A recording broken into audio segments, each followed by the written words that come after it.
Chapter 352. It was getting later and later, the sky was getting darker and darker. The wind and snow that had stopped for half a day started flying again. The goose feather-like snowflakes and ice cubes inlaid a layer of protective film on the stone tablet. Most of the surface of the tablet was covered, only revealing a small area in the corner. Swallow Fort. The three big characters written in cursive script were the guiding light, telling Huang Yida, Guanyu, Sanyi and the others that this was the place they were looking for. Perhaps it was because of the long days or the wind and rain, this stone tablet was mottled and broken, like an ordinary old man that had almost melted into the earth because of his age. However, if they had a little more patience or if they carefully swept away the snow and ice on the stone tablet, scraped off the thin layer of ice, and carefully studied the words on the stone tablet, they definitely wouldn't have done such a ridiculous thing. But it could only be because they didn't do those things, so they were ignorant and fearless. To Sanyi, in such a remote and ancient village, what kind of great person could there be? What kind of great person would be willing to live here? He had 2 popular bars in Yanjing, and he had dozens of underlings watching over them. He was one of the top figures in Yanjing's Grey Road. Although he often called himself Lao San, who wouldn't call him San Gu when they saw him. There were even some new lads who directly called him San Yi. San Gu was very proud. San Gu was very arrogant. To San Gu, this small village wasn't even enough for him and his brothers. Not only could he help Huang Yida please his father, but he could also give some benefits to his brothers. This was a great deal. He raised his head again and blew a smoke bubble, saying loudly, "Brothers, did you hear that? We'll have enough meat and enough wine. Young Master Huang is benevolent and righteous, he can't bear to let everyone work for nothing. After we're done, he'll give everyone a big red packet of 10,000 yuan. Brothers, do you know what to do?" "Yes," a burly man said with a smile. "We'll go wherever young Master Huang points. Whoever offends our young Master Huang, will take his life. Young Master Huang, just wait and see. We brothers won't eat and take money for free." Third brother waved his hand, motioning for everyone to quiet down. He said, "We are looking for a kid from Swallow Dock called Fang Yen. Let's ask a villager first. Once you find him, beat him half to death and hand him over to our young Master Huang." "Understood," the gangsters shouted in unison. Third brother waved his hand, and the group of black-clothed men with knives and cudgels walked into the village. Quang quang quang, black shirt, black pants, black leather boots. Marching into the village in such a large group, it looked extremely powerful and imposing. Third brother turned around to look at Huang Yida and said, "Brother, shall we also follow and watch?" Huang Yida stomped his feet and cursed, "What kind of shitty place is this?" It was so cold that he almost froze. "You can't not exercise." "Third brother, there's an old man in front." A hooligan pointed at a hunchbacked old man in front of them and said. The old man was wearing a thick sheepskin coat, with a dung basket in his left hand and a dung rake in his right. He was walking towards the village step by step. "Go ask for directions," third brother said. The long-haired man quickly ran in front of the old man and shouted, "Old man, I want to ask you something. Is there a guy called Fang Yen in your village?" The road ahead was suddenly blocked by someone. The old man slowly raised his head and looked at the long-haired man, asking, "What did you say?" The old man's voice was hoarse as if he was using all his strength, but it wasn't enough. As soon as it flew out of his mouth, it disappeared. "Old man, I want to ask you something. Is there a guy called Fang Yen in your village? Fang Yen, do you know Fang Yen?" Longhair couldn't help but raise his voice. "What did you say? I can't hear you." The old man covered his ears with his hands as if trying to block out the howling wind. Longhair helplessly turned around and said to third brother, "Third brother, this old man is deaf. He can't hear me." "You're the deaf one." The old man's face was full of anger as he scolded. "Ha ha!" The surrounding black-clothed men all burst into laughter. Seeing Longhair being called deaf by an old man, they thought it was quite funny. Longhair was both embarrassed and angry. He pointed at the old man and scolded, "Old man, are you F***king messing with me? You can't hear me when I ask you a question, but you can hear me clearly when I call you deaf. Are you deaf or not?" "Some words can be heard and some words can't," the old man said aloud. "If you can't hear, then don't let it in. Don't dirty your ears." "Old man, who are you saying can't be heard?" Longhair reached out to grab the old man's leather jacket. "Do you believe that I can't kill you with one punch?" "You can't kill me with one punch," the old man said. He didn't retreat, but his body trembled a little. Yes, it was just a slight tremble, and Longhair's hand that was about to grab his jacket missed. Longhair was a little surprised, thinking that it was because of his carelessness. Seeing the mocking gazes of his brothers, he became even angrier and slapped the old man's head. If this slap landed with the old man's old and decaying body, he would probably faint on the spot. A miserable cry rang through the night sky and tore apart the tranquility of the village. It wasn't the old man who shouted because his voice wasn't that sharp and loud. It was the long hair who had attacked. He was the one who slapped the old man's head, but in the end, it was the old man who hit his face with the feces rake in his hand. Long hair covered his face, which was gouged by the feces rake, and screamed. The black-clothed men who had gathered around to watch a joke were all dumbfounded, not knowing what had happened. "Cripple this old thing," someone shouted after coming back to his senses. A man with a buzz cut raised a steel pipe and smashed it at the old man. The old man raised his hand and slammed the feces basket on his head. The animal feces inside poured over his head and face. He jumped and wiped with all his might, but the stench was still overwhelming. He rolled on the ground, trying to use snow to wipe off the feces on his body. "Someone is bullying great-grandpa." A strong-looking child stood at the entrance of the courtyard peeing and shouted after seeing the scene in front of him. Thus, two women rushed out of the house with a spatula and a rolling pin in their hands. The woman with the spatula slapped the face of the young man with the machete. The old lady with the rolling pin was even more ferocious. She threw the rolling pin in her hand from afar. The rolling pin flew towards the crowd with a whistling sound. Bang! The two black-clothed men were hit by the rolling pin. The one who was hit in the face screamed and fell to the ground, while the other one who was hit in the head directly fainted. This was the prelude to the battle. Wooden doors opened one after another, and countless men, women, and even children ran out of the houses. "I'll poke your eyes, dash." A beautiful little girl used two dragons' dazzling eyes to poke the black-clothed man's eye socket. "You dare to hit my seventh granduncle? I'll fight you, dash." A hot-tempered young man sent a black-clothed man flying with a punch. Before he even landed, he pounced on him again. So what if he's a hooligan? What's so great about being a hooligan? Aren't hooligans supposed to be bullied? A middle-aged man wearing a white gown threw out a punch with every curse. The black-clothed man was like a human dummy in front of him, and had no chance to fight back. "Big brother." A little boy patted the black-clothed man's knee and shouted with a childish voice. The black-clothed man lowered his head.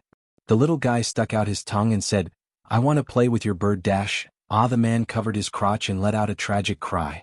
There were too many villagers who ran out of Swallow Fort, and the dozen hooligans that third brother brought with him weren't enough. At first it was a dozen hooligans bullying an old man, then it was a villager from Swallow Fort against a hooligan, and finally it was a few villagers ganging up on a hooligan. There were even some who tried to snatch him away. "Grandma Lee, you're old, this kind of fighting and killing isn't suitable for you. Leave these little thieves to me." "First wife of the Lin family, you're pregnant with a baby, you need to take care of it, don't touch it. Come, leave the one under your hand to me. Don't worry, I'll beat him up however you want." "Urguzi, you little boy, get out of my way, your father didn't even get one, what are you doing here?" In the end, the old man who collected dung had nothing to do. He picked up his dung rake and basket from the ground, shoveled the animal dung on the ground into the basket again, grinned and said, "During the war the army didn't dare to enter Swallow Fort. It's been hundreds of years and I've never met a hooligan. This old man has lived for so long, but it's the first time I've encountered something like this. Fresh."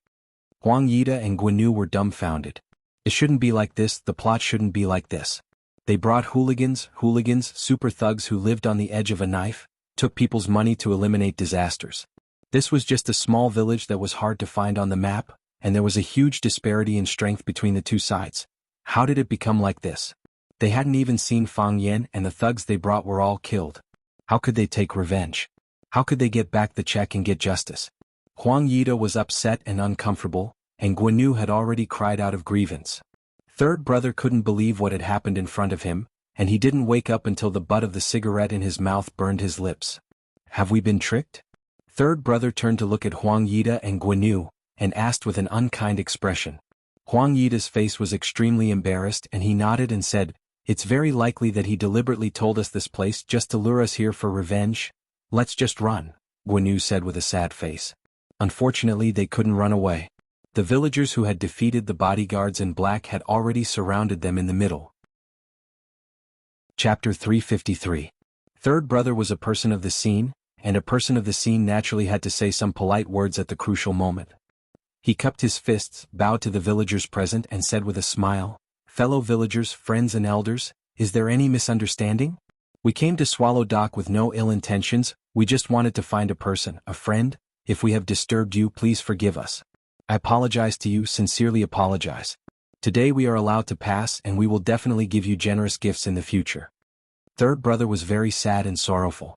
All these years of smooth sailing made him have higher and higher expectations of himself.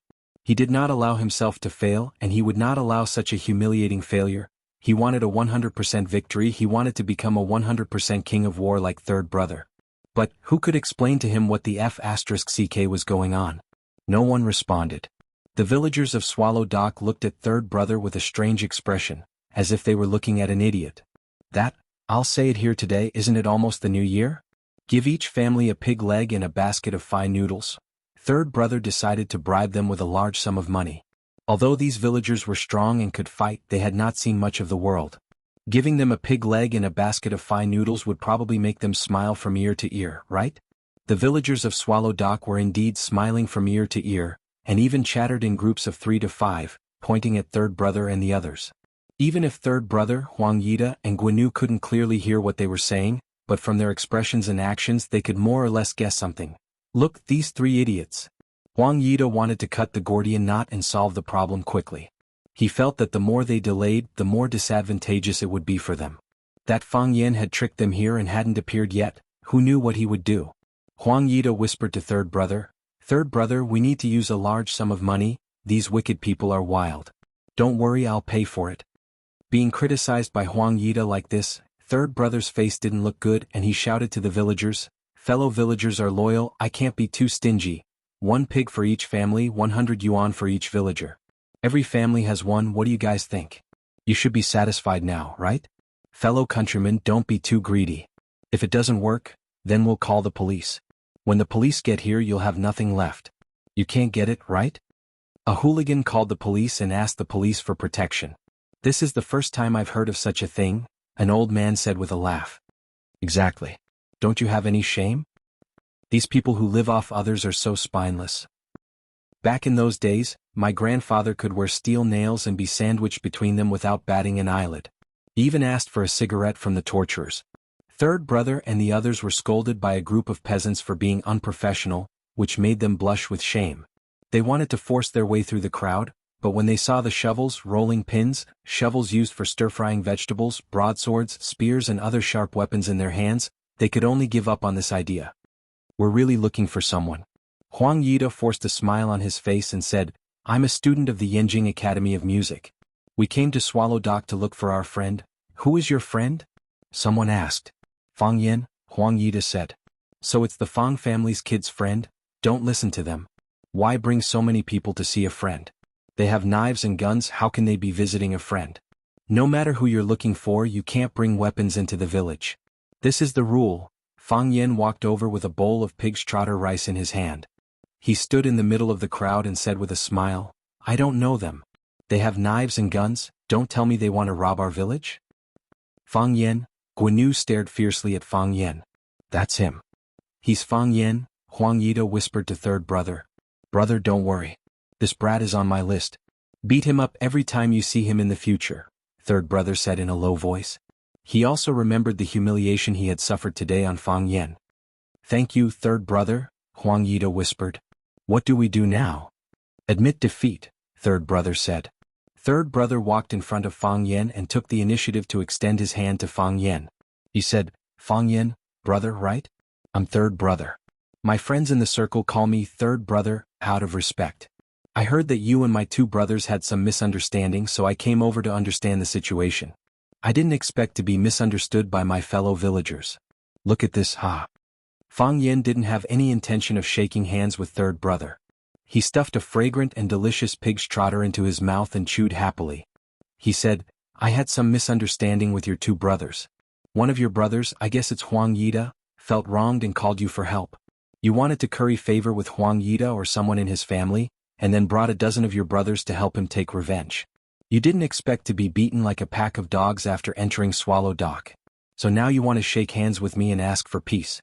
If there's a chance in the future you can have your revenge 10 years later?" Third brother's face darkened. He said, "Brother Fang, this Swallow Dock is good and bad, I've already experienced it. But this Swallow Dock is just Swallow Dock.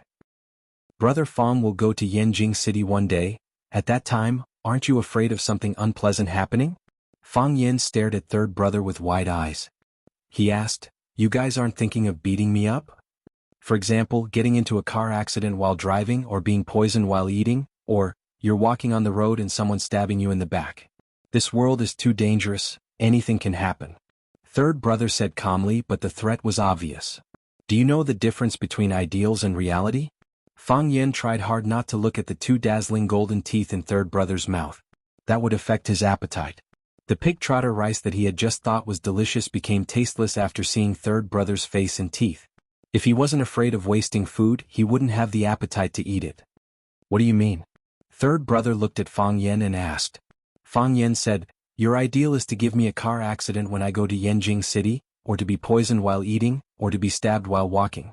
But the reality is, Fang Yin suddenly threw the big bowl in his hand at third brother's face, letting the well-cooked pig trotter and greasy rice pour over his face. Your ideal is great, but the reality is that I'm treating you to pig trotter rice. Everyone laughed. The people of Swallow Dock were very satisfied with Fang Yan's way of handling things. For thousands of years they had never been threatened. This was something in their bones, it was their innate temperament. Huang Yida and Guanyu looked at Fang Yan with faces full of shock. Did this guy really not know how to write the word death? Did he know what kind of person third brother was? Did he know that if he did this he would encounter third brother's relentless revenge? No matter where he was, third brother would find someone to bring him fatal trouble. Thinking like this in his heart, there was an irresistible secret joy. If third brother was forced to act because of Huang Yida's invitation, then later, he might hate Fang Yan's existence even more than Huang Yida. First the rice bowl fell, then the sticky rice slid down third brother's face. Several pig trotters fell off and 2 radishes fell. But there was a pig trotter that was too tenacious. It firmly stuck to third brother's face, not willing to fall to the ground with its companions. Third brother reached into the pocket of his leather jacket and took out a handkerchief. He used the handkerchief to wipe off the pig trotter, and wiped the rice and juice off his face. When he finished doing all this, he threw the handkerchief in his hand to the ground, and stepped on it with his leather boots. He rubbed it left and right, pressing the handkerchief deep into the soil, as if it had never appeared. Third brother looked at Fang Yan and said, killing someone is just a big scar. What you just did, that's much more serious than killing someone. Slap. Fang Yan slapped third brother's face. Slap. Fang Yan slapped third brother's face again. Slap. Fang Yan kicked third brother's body flying. While third brother's body was still flying through the air, Fang Yan's toes touched the ground, and he jumped up and stood on top of third brother's body. Fang Yan's movement was very casual, and his posture was very handsome. Even the surrounding villagers didn't give him any applause. Huang Yida and Guanyu's eyes widened, and there was a crack in their hearts as if something had broken. Damn, this guy is a martial arts expert? How are they going to get revenge? Clang, third brother's body landed heavily on the ground, causing snow to fly everywhere. Fang Yan also landed, still stepping on third brother's stomach. Third brother grunted and vomited a large amount of bright red blood. Fang Yan looked down at third brother and said, as a hooligan, you can bully other ordinary people or fish for some gray profit. In a situation where I can't see, no one will deliberately cause trouble for you. I'm also not someone who likes to meddle in other people's business. But you dare to be so arrogant and lawless after breaking into Swallow Fort, then don't blame us for getting rid of evil for the people. Swallow Fort doesn't accept threats, and Swallow Fort doesn't fear challenges. Swallow Fort. Fang Yan stepped on third brother's arm. Crack. One of third brother's arms was broken. Fang Yan kicked third brother's left leg. Crack. The clear sound of bones breaking came from third brother's left leg. Fang Yan looked at third brother who was howling in pain on the ground, and said, breaking one of your arms and one of your legs is a gift for your first visit to Swallow Fort. I hope you don't like it. Chapter 354. Some people are pitiful because of the poverty of life, some people are pitiful because of the poverty of IQ. The former can be changed, the latter can't be saved. Fang Yan dealt with the third brother with a gorgeous move, leaving him twisting and howling in the snow. He waved to Huang Yida and Guanyu and said, come here. Huang Yida and Guanyu looked at each other, and their eyes were full of fear and horror. Fang Yan laughed and said, come here. I won't hit you. Huang Yida and Guanyu still didn't dare to come forward, instead they took a few steps back. For Huang Yida, he didn't even believe in the punctuation of Fang Yan's words. Before, we clearly discussed that you won't hit me if I give you money, but you still beat me to death. How can I believe that you won't hit people now? If I want to hit people, you won't be able to run away, right? Fang Yen said with a smile. And, have you ever thought that if you're so disobedient, I might get angry?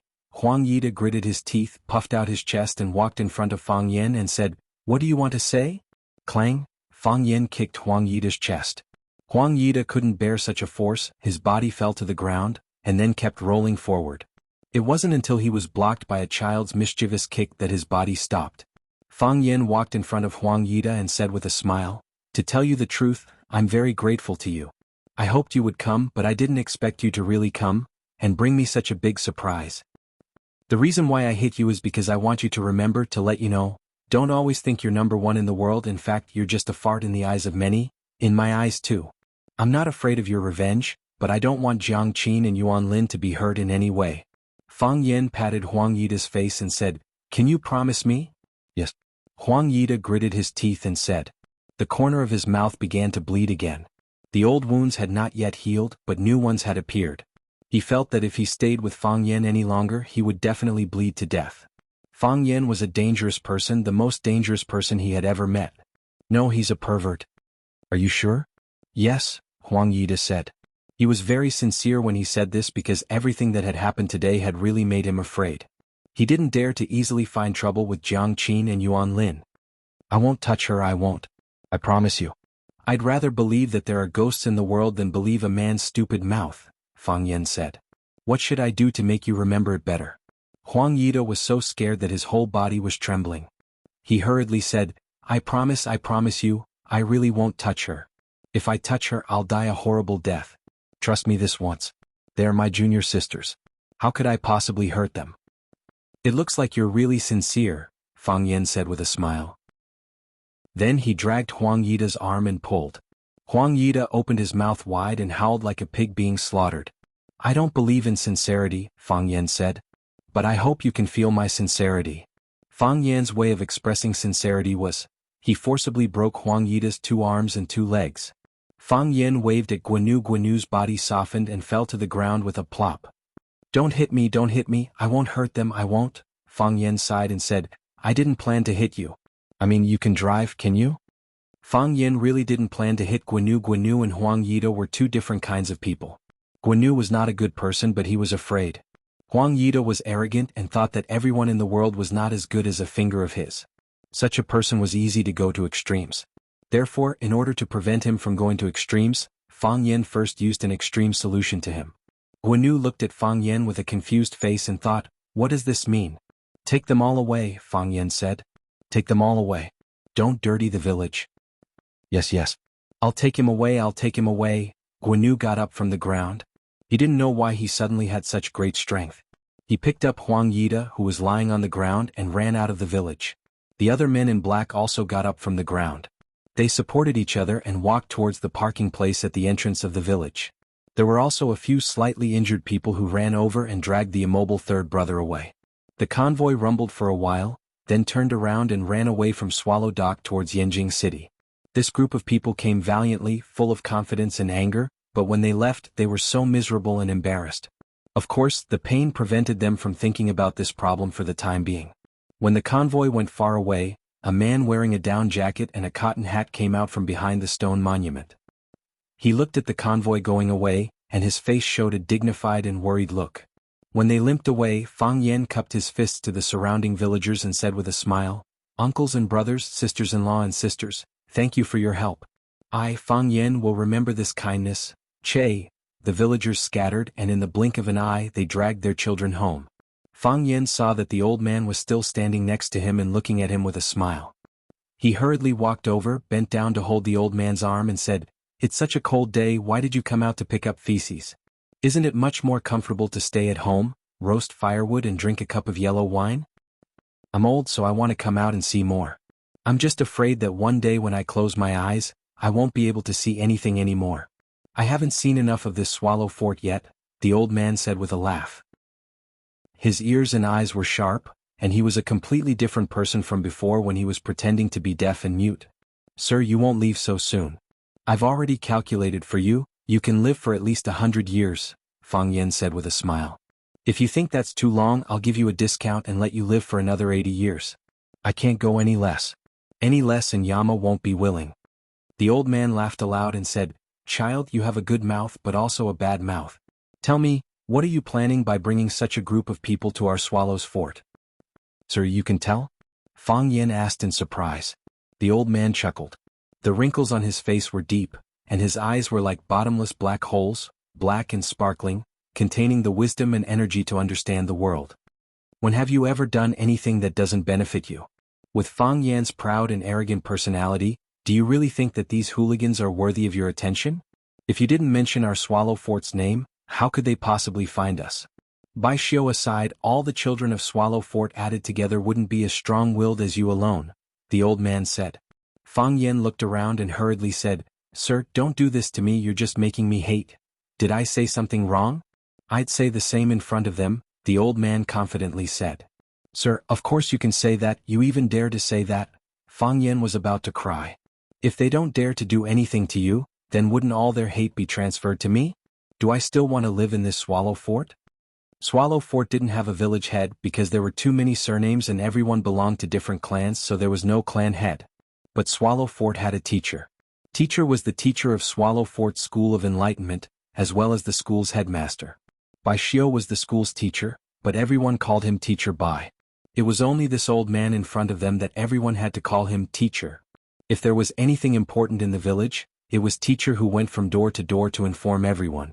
If there was anything that needed to be decided, it was Teacher who would be the judge. This old man wasn't the soul of Swallow Fort, but he was definitely its totem. Just like the stone tablet at the entrance of the village, they both had symbolic meaning. The old man laughed and said, What? Scared? I'm really scared, Fang Yan replied. I can act like a tyrant in this Swallow Fort because everyone loves and cares for me. But those people outside, they're really stabbing me to death, they're willing to do anything they can. How could I not be scared? So, we brought these petty thieves to Swallow Dock and let the people outside see the power of Swallow Dock. Let them reign in their hearts and reign in their hands. Don't go too far in doing things. Am I right? The old man's guess was correct. No one took Huang Yida and Guanyu seriously. Even Huang Yida's reinforcements, third brother, was just a small character. Fang Yan even thought that third brother's power was too small, and that this trip to Swallow Fort was too dull. Whether it was Huang Yida, Guanyu or third brother, they were only pitiful pawns. Fang Yan wanted to catch the big fish at the back so that they could set their sights on Swallow Fort as a whole. He wanted them to know, don't bully me, I have a lot of brothers. Fang Yan's expression became serious, looking respectfully at the old man and said, Teacher, don't you think our Swallow Fort is too low-key? Why do we have to be high-profile? The old man asked. I'm being bullied. The people of Swallow Fort are being bullied. If we don't be high-profile, who knows what they'll do? Fang Yan said. Teacher, we've been low-key for hundreds of years, shouldn't we be high-profile for once? The old man lightly shook his head and said, The gun shoots the bird that sticks out, the knife cuts the snake in its territory. The wind blows the eggshell, wealth leaves the people in peace. Who says that Bai Shan song doesn't waste the green pine? Who says that muddy cement doesn't stain the bright moonlight? The old man hummed a tune with his back hunched, carrying a basket in one hand and a rake in the other, wearing thick cotton shoes as he walked into the wind and snow. Fang Yan lightly sighed, he was still not strong enough. Chapter 355. Beast Hunting Garden. Hundreds of beasts were kept in captivity for people to capture and kill in order to obtain a different kind of excitement and pleasure. Underground boxing, killing strange creatures, these rare and dangerous games were becoming more and more accepted and fascinated in certain circles. Those young masters and daughters of wealthy families had no worries about food or clothing. They could take whatever they wanted in the world. It was indeed a very difficult thing to play something different. Fortunately, when there was killing, there would be sales. If you wanted to kill, there would naturally be merchants who would provide everything for you. Thus, the hidden rare treasure gardens or beast hunting gardens were open to some specific customers in the surrounding areas of Yinjing City. The so-called specific customers referred to those with a certain status. They had strong spending power and they would keep the killing game they entered a secret. Of course, the most important thing was that if there were any problems with these gardens, they could help you erase all the loose ends with a single phone call. This was more advanced than golf teams, yacht clubs, or the mysterious and cool super sports clubs. The requirements to join were also more stringent. On the snow-covered snowfield, a group of men wearing military camouflage walked quickly, The camouflage was pale white, very similar to the color of the snow. They blended into one with the snowfield, looking like a few animals or stray ants walking quickly on the snowfield. The big man in the lead made a stop gesture, squatted down and carefully examined the snowy surface. He said, "I found footprints. Although they are covered by fresh snow, we can find the target based on the footprints." "Zhao Qingye, what animal is it?" someone asked excitedly. He tightened the hunting rifle in his hand, preparing to shoot fiercely in a moment. Coming to this godforsaken place on such a cold day to be exposed to the cold, wasn't it just to see blood? "A deer," Zhao Qingye said. "Boring." The young masters in the team sighed and said, "When can we meet a big guy?" Yesterday Liao Banbai and the others met a tiger. They killed the tiger and everyone became a tiger-killing hero. The beast hunting garden even held a celebration banquet for them. They ate tiger penis and drank tiger blood wine. "Even if we kill this deer, who would be willing to become a deer-killing hero?" "This thing depends on luck," Zhao Qingye said angrily.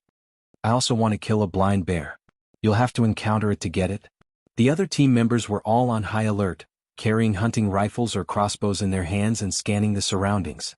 However, at the back of the team there was a man following leisurely. His expression was calm and his posture relaxed. He didn't look like he was here to hunt beasts but to walk in the snow. Sitting and looking at the depth of a foot, it emits a cold light at dusk. She was tired of dancing in the air and was actually lazy. She busied herself with the slightest breeze, falling all the jasper flowers in the sky, sealing it as fragrant plum blossom jade. Who would grind it into a soup pancake, only to exchange it for the smoke and fire of the mortal world? "What a great snow," the man said with a sigh. "If there were these beautiful elves here, how boring would winter be?" Everyone laughed and someone said, "Young Master Jiang, are you here to enjoy the scenery?" "Young Master Jiang has made a good poem." "What was the name of this poem again?" "Although I don't understand it, I think it's very nice and interesting."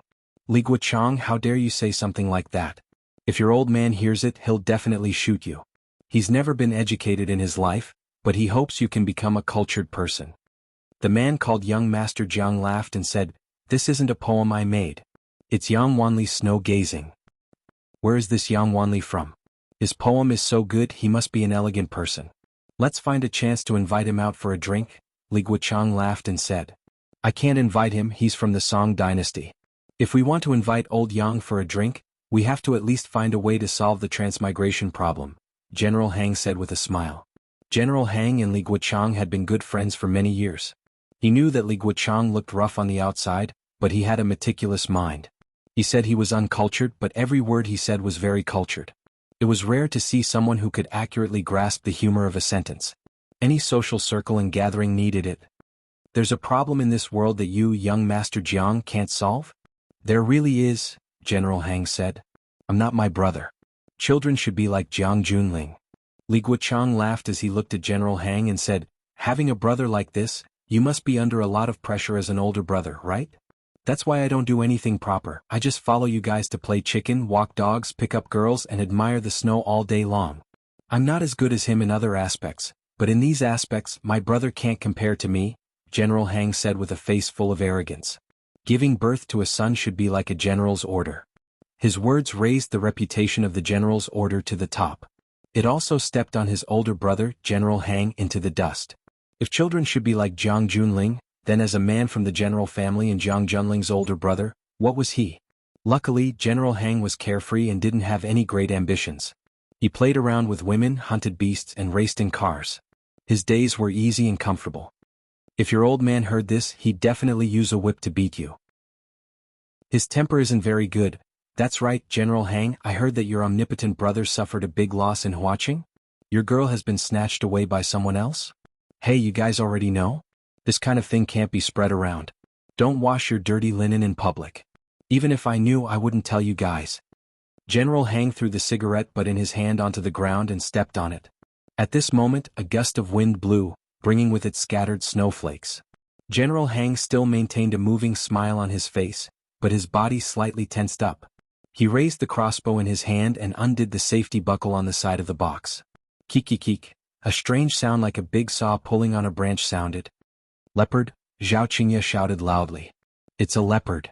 When Zhao Qingye shouted this, a silver-white wild leopard had already approached them under the cover of the snowstorm. It sped up and pounced towards them. Its speed was as fast as lightning, not giving anyone any chance to react. Some people fired randomly, while others were so shocked that they forgot to pull the safety buckle on their crossbows. They desperately pulled the trigger, but none of the arrows were shot out. Ta. With 3 leaps, the leopard had already rushed to the front of the group. Zhao Qingye didn't have time to counterattack. All she could do was quickly roll away. The others were even worse off. Some of the young masters even fell on their butts. In the beast hunting garden, humans could hunt beasts and beasts could also be hunters. This was the true reason why the beast hunting garden was so popular. What kind of wonderful feeling was it to be placed in such a dangerous environment? General Hang's body suddenly leaped up, and the first arrow left the bowstring. Bang! The huge recoil caused the bowstring to ring, and the short arrow shot forward at high speed. Whoosh! The arrow was shot askew. The wild leopard had already rushed to the middle of the group, pouncing on a young master who was rolling on the ground. It opened its mouth and was about to bite. Everyone knew that as long as they were bitten by this beast, a bloody piece of flesh would be torn off. Bang! Oyu! A gunshot rang out. The wild leopard that was about to bite fell to the ground with a miserable cry. Its body twitched violently, and its abdomen once again emitted that rustling sound of a big saw pulling on a tree. But this time the rustling sound was even more urgent and chaotic. It wasn't as calm and steady as before. A man in a green camouflage suit slowly walked over from behind the forest, expressionlessly looking at the struggling prey lying in the pool of snow. There was no hint of pride on his face. Blood flowed out from the wild leopard's abdomen, dyeing the surrounding snow red and then melting. A blood-red lake appeared at the place where it lay. The wild leopard was soaking in its own snow, looking very pitiful. Jiang Junling, everyone exclaimed. Jiang Junling pushed up his glasses, looked at the guy on the ground whose head was almost bitten off by the leopard and asked, "Are you okay?" "I'm fine," the young master said with lingering fear. His entire body couldn't stop shaking, and even his pants were soaked in urine. Of course this was something he wouldn't admit. "We were so close, so close." Second young master Jiang, "Thank you." The general token appeared like a hero and instantly resolved the crisis that the team had encountered. He was warmly welcomed by the young masters. "Jiang Junling, why are you here?" "Jiang Junling, good marksmanship. Next time I come to the beast hunting garden, I'll have to ask for your protection." "Military commander, long time no see, what have you been busy with?" Jiang Junling smiled and didn't answer their questions. He walked in front of General Xing and gently asked, "Bro, are you okay?" General Xing put his arm around Jiang Junling's shoulder and affectionately replied, "I was busy but now you're here. Now that you've come, it's all right. You've saved us again, my good brother." "As long as you're fine," Jiang Junling pushed up his glasses and said, "Next time you enter the beast hunting garden, it's best to bring a team of guards. No one knows what will happen in the next second." "Ha, bringing a team of guards is boring," General Xing shook his head. "The prey has already been killed by them, the danger has already been blocked, why would we still come in?" "Staying alive is more important," Jiang Junling said with a serious expression. "Bro, you have to listen to me on this. Otherwise I'll tell Grandpa." Fine, General Xing bitterly smiled. "Who told me to have the smartest little brother in Yanjing City? I'll listen to you. Next time I enter the garden I'll bring a team of guards." Jiang Junling nodded and turned to leave. "Jiang Junling, your prey," Zhao Qingye shouted. There was an unwritten rule in the beast hunting garden. No matter who found the prey first, whoever killed it would get the merit. This cheetah was shot in the stomach by Jiang Junling. Although it wasn't dead yet, it was only a matter of one more shot. Jiang Junling turned around to look at the prey and said, "The prey you found first, I'll give it to you." The young master who was almost bitten by the cheetah jumped up and pointed his hunting rifle at the cheetah's head. Bang! One shot blew the cheetah's head to pieces. Chapter 356. The general gave the order to leave. With a wave of his sleeve, all that was left was snow. Some people were praising Jiang Junling for his righteousness. Some people were circling around the dead leopard, taking pictures and sending them to their moments. Some people were blaming Qin Shaoran for smashing the leopard's head, depriving them of a delicious leopard brain. Li Guochang looked at Jiang Junling's receding figure in the snow and said, "Having a little brother like this really makes it hard to relax." General Xing grinned and said, "He's still my little brother. The title of leopard-slaying hero isn't bad, right?" "Not bad." Li Guochang looked at General Xing and asked, "Why did the arrow miss?" "Because I was nervous," General Xing said. "Even though I don't want to admit it. But I was really nervous at that time." "You should be nervous." Li Guochang laughed and said, We killed a leopard, the beast hunting garden will have a celebration feast for us tonight. What a waste of a leopard's head. The Beast Hunting Garden's transfer station, a comprehensive service station for beast hunting teams to replenish their food, water, or ammunition. General Xing unloaded his load and walked over, looking at his little brother Jiang Junling who was sitting by the window and admiring the snowy plains. He smiled and said, "What's wrong? Even the smartest person has a problem that he can't solve?" "Fang Yan," Jiang Junling said. "It's that kid again. What kind of problem did he give you this time?" The use of the word, again, proved that the two brothers had talked about Fang Yan quite a lot. "He didn't give me a problem." Jiang Junling pushed up his glasses and smiled warmly, saying, "He was demonstrating to me." "Demonstrating to you?" The cigarette in General Xing's mouth almost fell to the ground. "Demonstrating to you? What right does he have to demonstrate to you? What right does he have to demonstrate to you?" "Swallow Doc," Jiang Junling said. "What about Swallow Doc? What does Swallow Doc have?" General Xing's eyes widened, saying, "You mean Swallow Dock? Swallow Dock where the general gets off the horse and the prime minister gets off the carriage?" "That's Swallow Dock," Jiang Junling said. "So what?" "Swallow Dock doesn't belong to him alone." General Xing comforted her.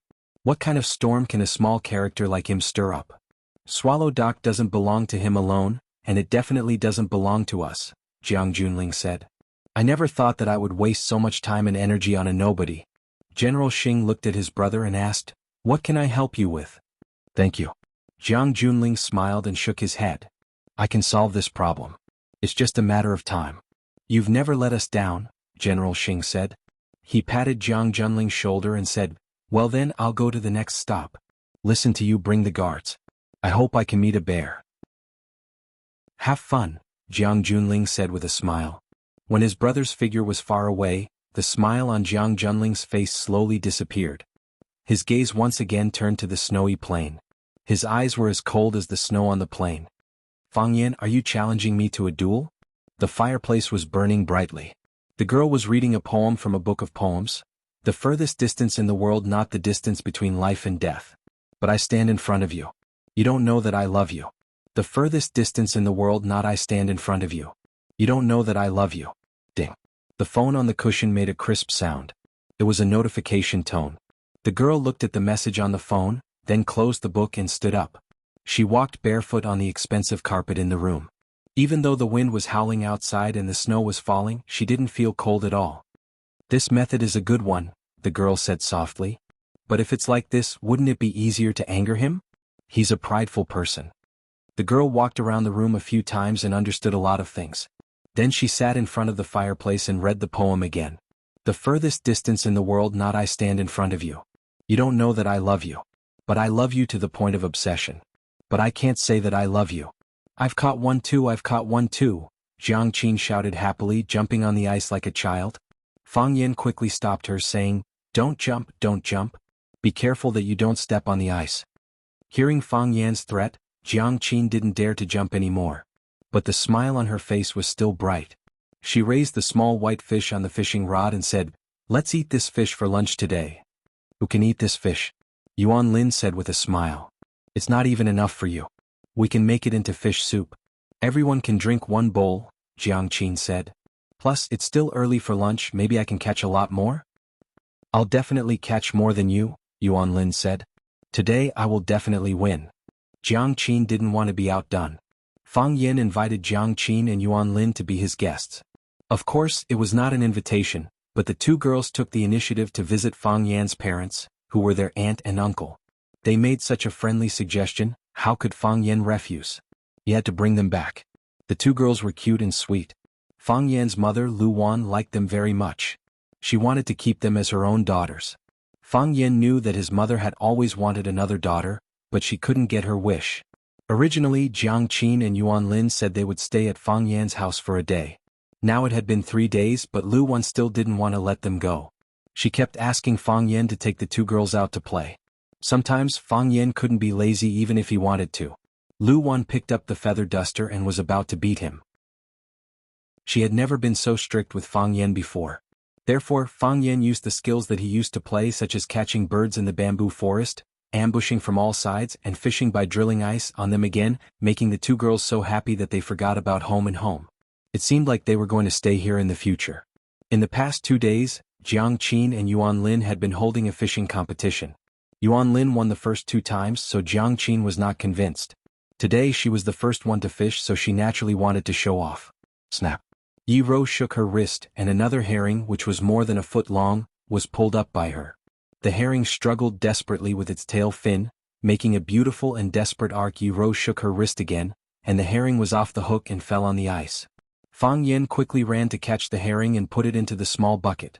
There was already half a bucket of fish in the small bucket, which was enough for them to eat for several days.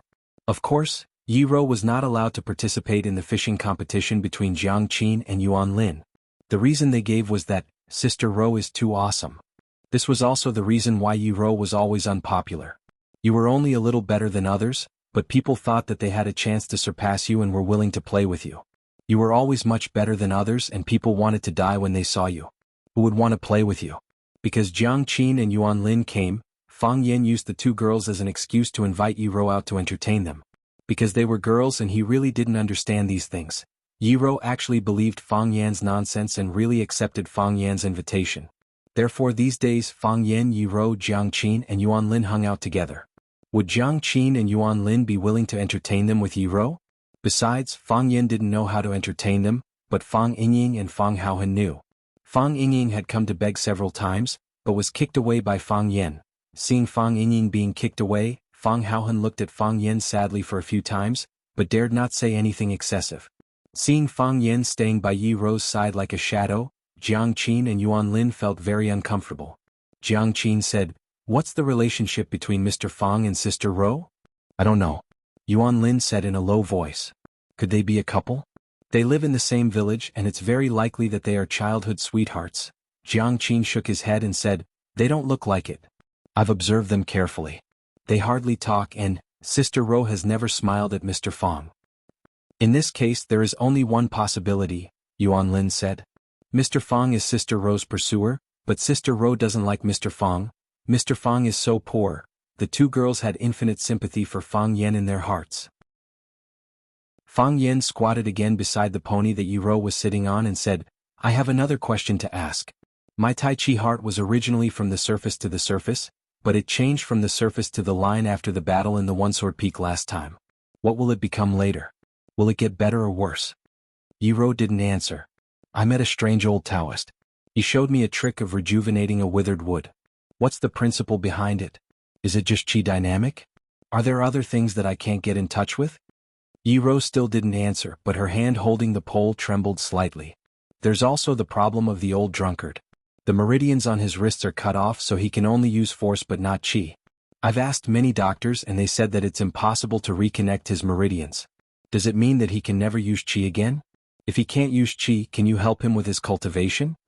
Yi Ro's eyebrows twitched, but she still didn't want to say anything. "Sai, it seems that you can't solve this problem either. If you could, you would have already done something based on your friendship with the old drunkard. I still have another problem. Last time, my Tai Chi heart suddenly stopped working and disappeared. Do you think it will happen again in the future? If I'm fighting with a Peerless expert at the peak of my power, and it suddenly stops working, wouldn't that be a dead end for me? Do you have any suggestions in this regard?" Yi Ro kicked Fang Yan's butt and his body slid forward. Plop. He fell into the cold ice hole, scaring away the fish that were about to take the bait. "Can you change the topic?" Yi Ro looked at Fang Yen, who was struggling and screaming in the ice water, and said coldly. Chapter 357. In the cold winter the water was like a knife. The knife cut the flesh, the cold air froze the flesh and attacked the internal organs. If an ordinary person fell into an ice cave in such a cold winter, he would be seriously ill. Of course, for people from Swallow Fort, even if he was a kid, it was just a small punishment or torture. For people like Fang Yen, who had the heart of Tai Chi to protect himself, not to mention being bathed in ice water, even if he was stabbed by an ice knife, who the hell dared to stab him? Fang Yen rolled around in the icy water. He reached out and grabbed the ice block, trying to get up. Unexpectedly, as soon as he exerted his strength, he heard a crisp cracking sound. The ice block in his hand broke and fell into the river. "Yi Ro, you bitch, why did you hit me for no reason?" Fang Yen cursed angrily in the water. "What did I do to you? I just asked you a few questions, didn't I? Even if the questions were difficult and you couldn't answer them, you can't push me into an ice cave. I've taught so many students and I've never physically punished them when they couldn't answer the questions. With your temperament, you will never be able to become a noble and great teacher. Idiot. Yiro looked up at the sky and said coldly. She didn't like cursing people. She liked to solve everything with her hands. Because she found that cursing people couldn't solve any problem. After cursing, she had to solve the problem with her hands. In this case, why didn't she just skip the useless process? However, there was a kind of person that you would feel sorry for if you didn't curse him. For example, Fang Yen. Since the first day he came back and visited the Yi family, he said that he had something to say to you. It has been a few days and this is what he said to you. Why did my heart of Tai Chi become like this? What will my heart of Tai Chi become? Do you think my heart of Tai Chi will suddenly become a dead heart? Old drunkard, it's really so annoying.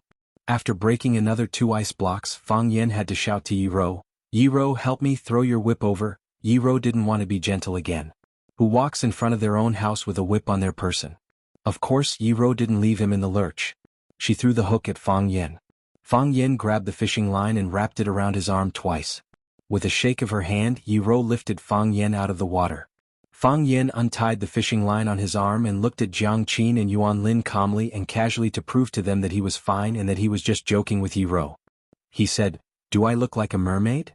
Jiang Qin stared at Fang Yen for a while and said to Yuan Lin, I told you they can't. Indeed. Yuan Lin nodded. Who would be so mean to their boyfriend? Fortunately it's not, Jiang Qin said. Fortunately it's not, Yuan Lin also said. Fang Yen knew that his disguise had failed and he had no prestige in front of these 2 girls. A gust of wind came and his body couldn't help shivering. He opened his mouth and wanted to say something but shivered again. Then he strode to the riverbank and said, I'll go back and change my clothes. Crack. Fang Yen ran too fast and used too much force so he broke the ice and fell into the ice hole again. Yiro, help me. Fang Yen patted the ice pieces in the ice water. Save me again. Yiro had to save him again. The only man in the group left, and the 3 women who were not familiar with each other stared at each other. Yiro could feel the faint hostility of Jiang Qin and Yuan Lin to her, and she also knew that it was because of Fang Yen. However, Fang Yen was gone. As the host of Swallow Dock, she felt that she had the responsibility and obligation to take care of these 2 guests who came from afar. So she tried to smile. At least she thought so. She looked at Jiang Qin and Yuan Lin and said, I can teach you how to fish. This was her way of expressing kindness, although it was not very natural and practiced.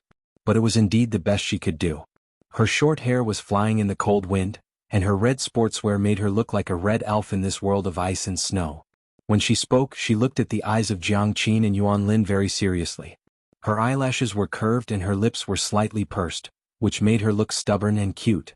Yes, Yiro was really a stubborn and cute little girl.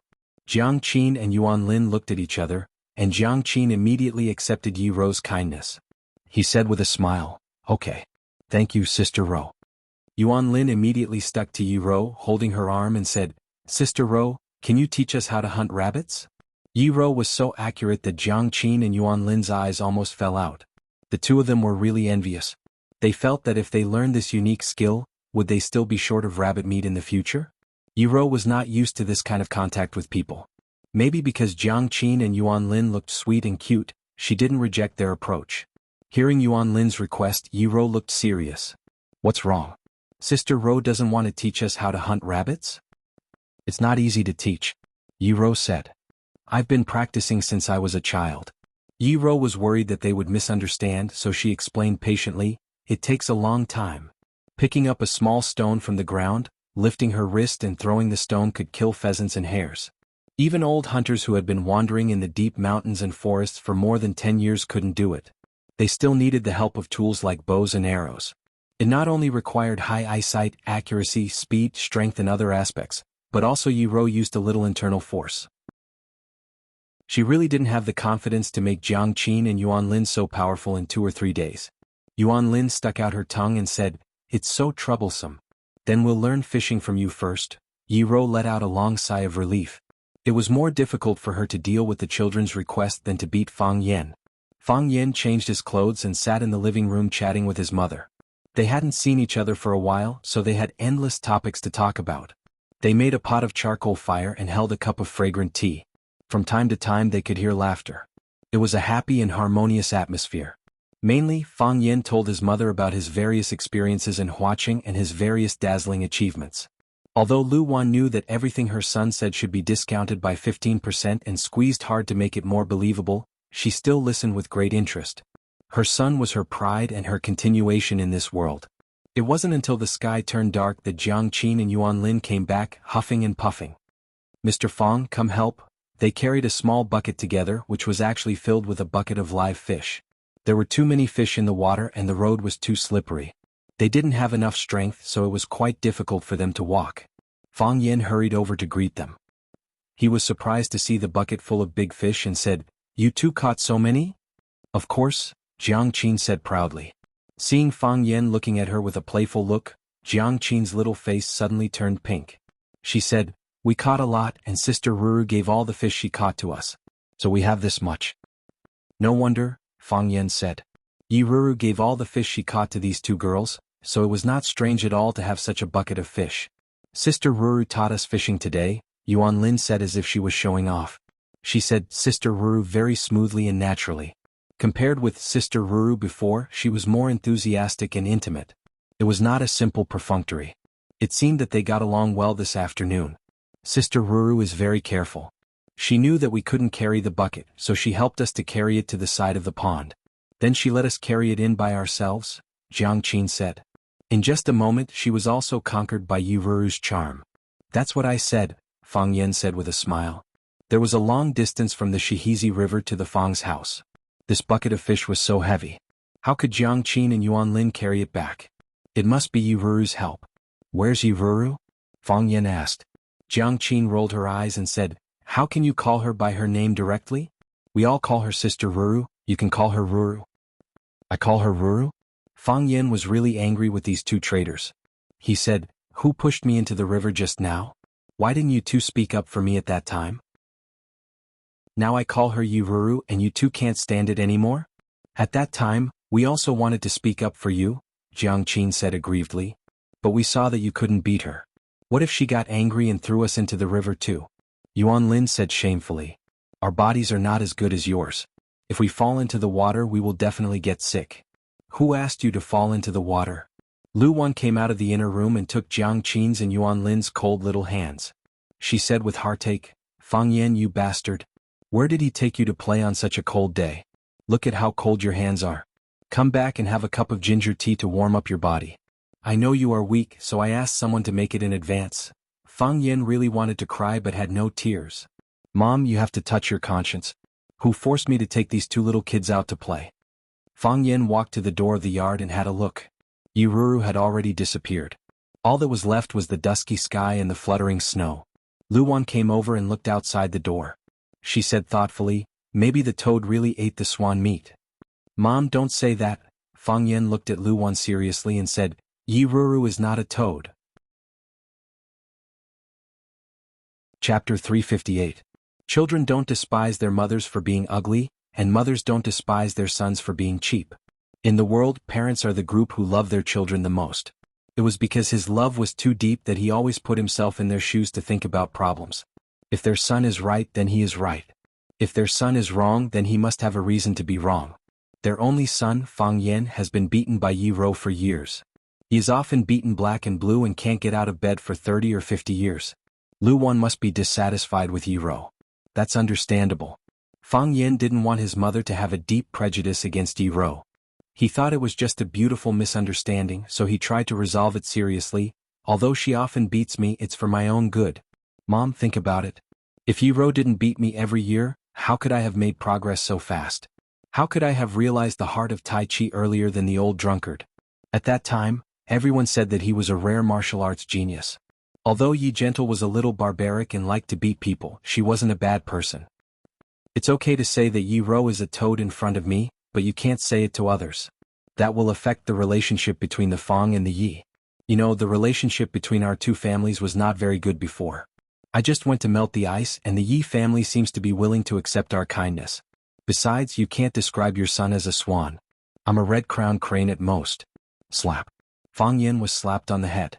Lu Wan, a gentle and graceful woman, couldn't stand her son's extreme narcissism and shamelessness.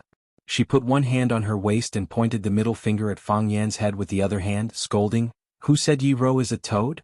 When did I say Yi Ro is a toad? I said you are a toad and Yi Ro is a swan. What kind of swan are you? Is there a swan as ugly as you? I'm going to die of anger because of you."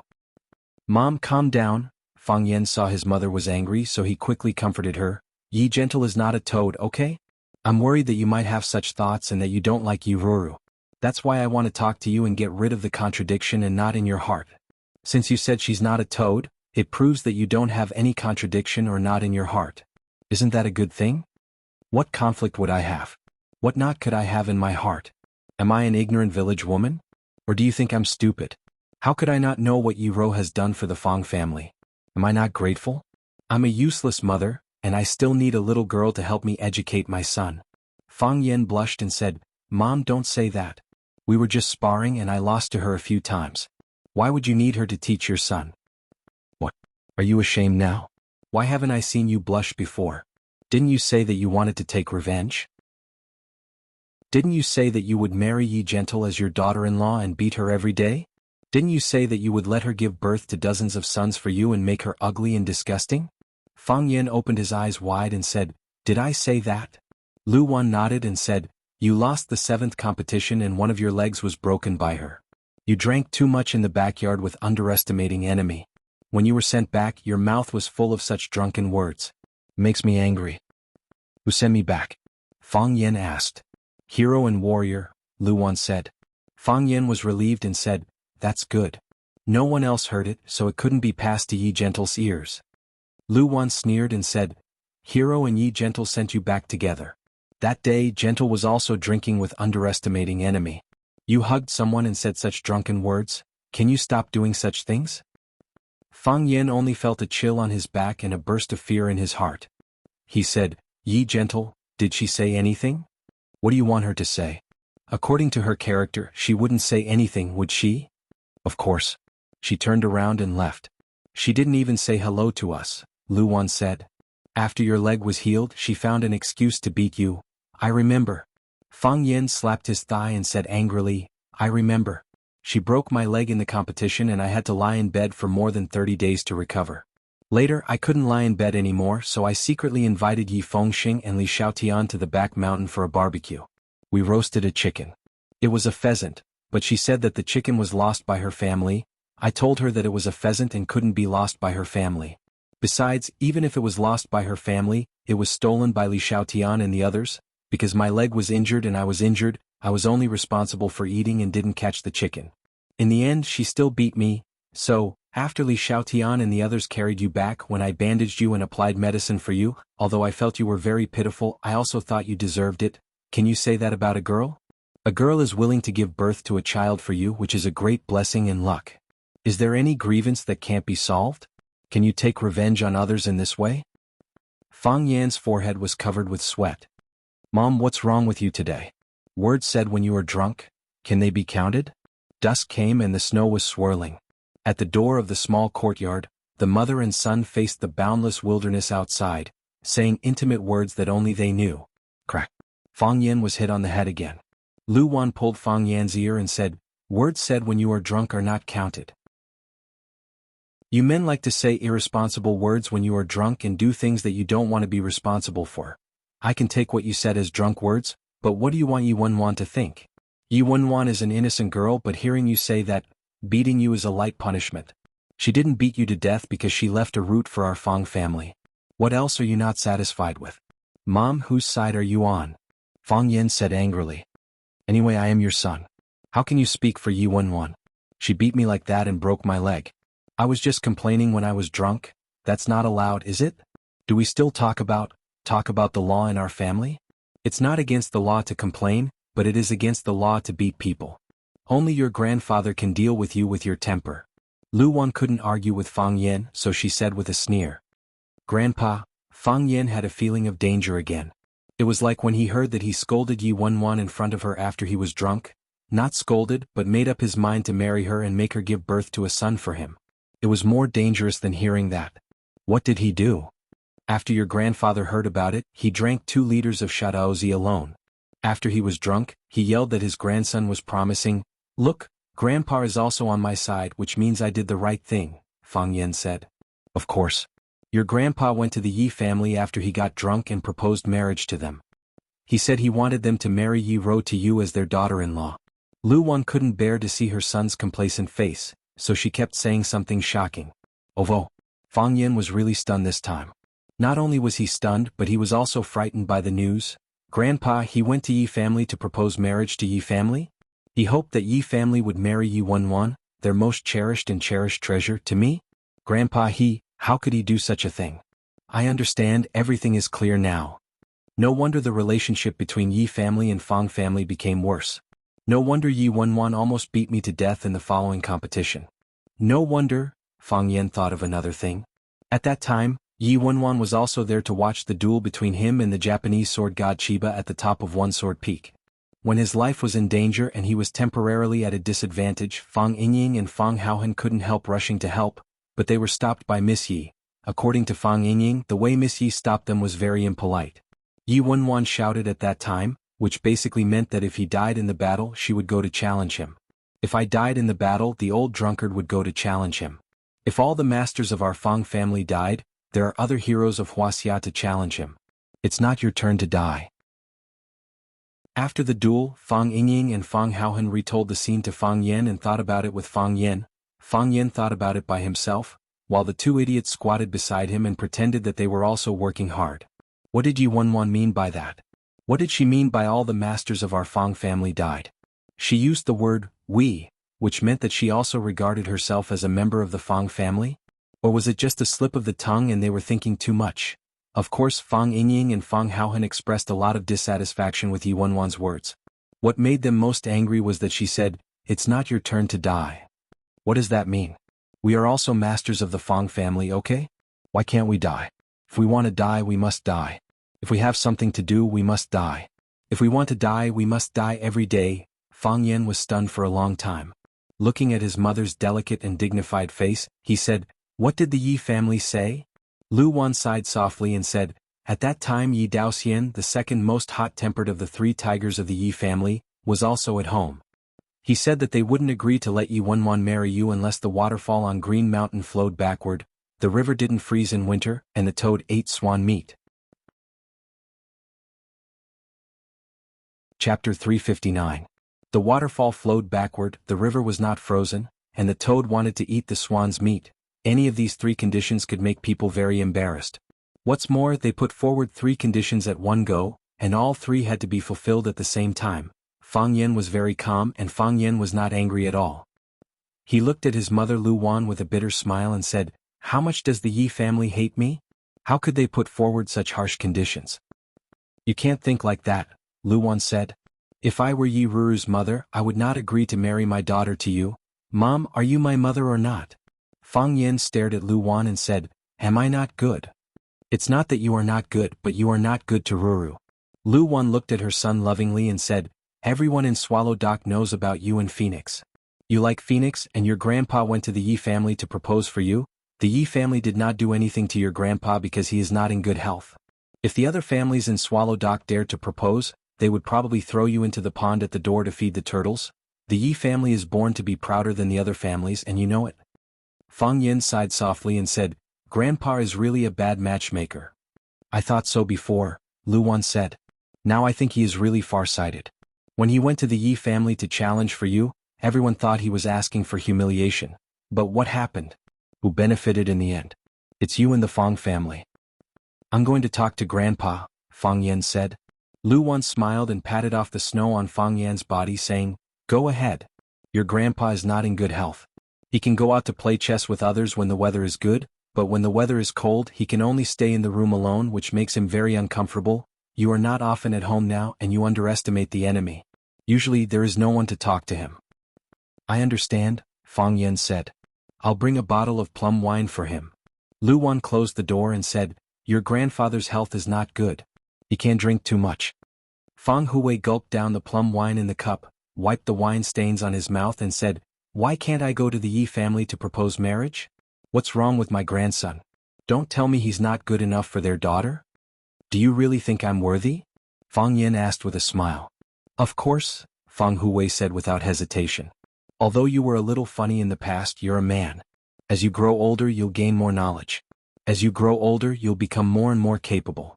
Look at you, when you were a teenager, you were always sneaking around and fighting with people. Have you done those things in the past few years? Fang Yen regretted coming to chat with his grandfather to relieve his boredom. She had relieved the old man's boredom, but she herself was getting more and more depressed. Logically speaking, we old fellows shouldn't get involved in the affairs of the younger generation. Fang Huwei stared at the wine pot in Fang Yan's hand, handed over his empty cup and said, "Pour me another cup." "You're not my father. You're my grandfather." Fang Yan said grumpily. "This is the last cup. When I came here, my mother told me not to let you drink too much. I'm used to it. When I was young, I always called myself your father, and I accidentally became your grandfather." Fang Huwei held the plum wine and smiled honestly. Then he stared at him and shouted, "What do women know? If you don't drink to your heart's content, is it drinking? Don't use your mother's words to shut me up. Although my legs are paralyzed, you don't dare to fight back if I want to beat you." Fang Yen thought what he said was very reasonable and he was speechless. Who dared to beat his grandfather? The daughter of the Yi family is good. Fang Huwei laughed. "It's a blessing for you to marry the daughter of the Yi family, as well as the Fang family's blessing. You want to ride on the Yi family's coattails?" Fang Yen sneered. "I won't do such a spineless thing." "Then you have to be able to ride on the Yi family's coattails." "Who can ride on the Yi family's coattails?" Fang Huwei glanced at Fang Yen and said, "Kid, I'm talking to you very seriously today. You can't let that kid of the Yi family down." "What a good kid." "Grandpa, you make it sound like the daughter of the Yi family won't marry anyone but your grandson. The waterfall flows backwards, the river doesn't freeze, and the toad eats swan meat. Which one of them can we do?" "That was before," Fang Huwei said disdainfully. "When the weather is better tomorrow, I'll go to the Yi family to propose for you. I don't believe that they dare to be dissatisfied with my grandson now. We'll change what they don't like and one day they'll be satisfied." Fang Yen really wanted to cry, but no tears came out. He had only heard of people who cheated their fathers and cheated their sons, but he had never seen someone who cheated their grandson like this. The spring festival was approaching, and it would be New Year's Eve in a few days. Jiang Qin and Yuan Lin had to go home for the festival no matter how reluctant they were. They didn't dare to not go home to reunite with their families on the New Year's Eve. Fang Yen booked plane tickets for Jiang Qin and Yuan Lin to return to Huaqing in advance. He first sent the two girls back to school to pack their luggage and then dragged them to the airport. Fang Yen was still driving the old car with a red flag. The scratches on the car had been repainted, and the damaged parts had been repaired. Although it looked more beautiful than before, Fang Yen still felt a little uncomfortable in his heart. He still liked the natural color that had been preserved by the frost of time and the baptism of wind and snow. Because Fang Yen felt uncomfortable in his heart, he thought about the repair money he got from Huang Yida a few times. Thinking that he still owed him a few million yuan, his depressed mood was relieved a lot. Jiang Qin and Yuan Lin were really depressed. Jiang Qin sighed and said, "Mr. Fang, I really don't want to go back." "Me too," Yuan Lin echoed. "Swallow Dock is still fun. Grandpa is very good to us and always tells us funny stories. And Sister Wenro, she taught us a lot of things, and every time she catches a fish she will give it to us. She also doesn't want us to go back." "We have to go back," Fang Yen said with a smile. "Jiang Qin, your mother knows that you are here, and has already called me a few times, asking me when you will go back. If you don't go back, I'm afraid Sister Li will kill her way back to Yanjing. It's better to kill her way back. Then we will all stay in Swallow Dock to celebrate the festival." Jiang Qin said happily. Yuan Lin also wanted to say the same thing, but her mouth opened but she couldn't say it. Her family was different from Jiang Qin's, and she didn't have the confidence to persuade everyone in her family to come to Swallow Dock for the festival. "It's okay, the gate of Swallow Dock will be open to you at any time," Fang Yen comforted. He thought these two little kids finally went back. In the future, no one would force him to wander around the village with the two kids, go skating in the Stone River on a cold day, catch birds in the bamboo forest, and hunt pheasants and rabbits in the woods at the back of the mountain. He could have a good sleep for a few days. "That's great. Then we will go back to school early after the spring festival, and then come to Swallow Dock to find you," Jiang Qin said excitedly. Yuan Lin's eyes also lit up and she said, "I think that's good too." "That's not good, right?" Fang Yen said awkwardly. "Then it's decided." Jiang Qin and Yuan Lin said happily. After sending Jiang Qin and Yuan Lin through the security check, he casually tossed them a handful of tears of extreme sadness, and then drove back to Yanjing City in high spirits. After getting off the airport highway, Fang Yen was about to turn directly to the road to Swallow Dock when the phone in his pocket rang. Fang Yen took out his phone and saw that the caller ID was Yi Fengxing's number. Fang Yen stopped the car by the roadside, pressed the answer button and asked, "Fatty, what's up?" Run. No, Fang Yen, where are you?" Fatso's Yi Fengxing's voice came from the other side of the phone. "I just got off the airport highway," Fang Yen said. He thought, "I have to find a way to erase the nickname Run Fang. It would affect my glorious and great image too much. I went to your house to find you and I knew you were in the city. That's why I called you. Are you in the city now?" "Wait for me in the city, us brothers can have a gathering." "Where is the gathering?" Fang Yen asked. "Go to Nanshan Hill for dinner first. Li Xiaotian will arrange tonight's event," Yi Fengxing said. Fang Yen thought about it. He didn't have anything to do at home, so he said, "Okay, I'll wait for you guys at Nanshan Hill." "Okay. See you later. I'm already on my way," Yi Fengxing said. Fang Yen started the car again, and ran towards Yanjing City that was covered by the wind and snow. Nanshan Hill was a restaurant, and it was also the place where Fang Yen and his buddies often gathered. Fang Yen parked the car at Nanshan Hill's parking lot, and Yi Fengxing also rushed over in his domineering Land Rover. Yi Fengxing very proudly honked his horn as a greeting to Fang Yen. After the two parked the car, Yi Fengxing moved his fat butt and ran over. He put his arm around Fang Yan's shoulder and said, "Let's eat first, I'll take you out to see the world tonight. If you want to drink or look at women, you don't have to call me. You know, I'm not that kind of person," Fang Yen said. Yi Fengxing glanced at him with disdain and said, "My sister beat you like a dog and you still want to chase after her. Do you think I'll look up to you and say good things about you in front of her just because you said that to me? I'm telling you that's impossible. In our hearts, you will always be Run Fang. You really won't." "I really won't. I just like your stubborn attitude." Fang Yen hugged Yi Fengxing back and asked, "Where are you taking me tonight? Do you know Liqi?" Yi Fengxing asked excitedly. "One of Wuxia's 7 addicts, Liqi?" Fang Yan's eyes also lit up. Chapter 360. At a gathering of best friends, they naturally had to eat big chunks of meat, drink big bowls of wine, and comment on the hottest women. "Come, let's toast to our Pretty Flower Group in Yanjing City." Yi Fengxing, the senior member of Pretty Flower Group who was the least like Pretty Flower Group, raised his cup first and shouted, "Cheers."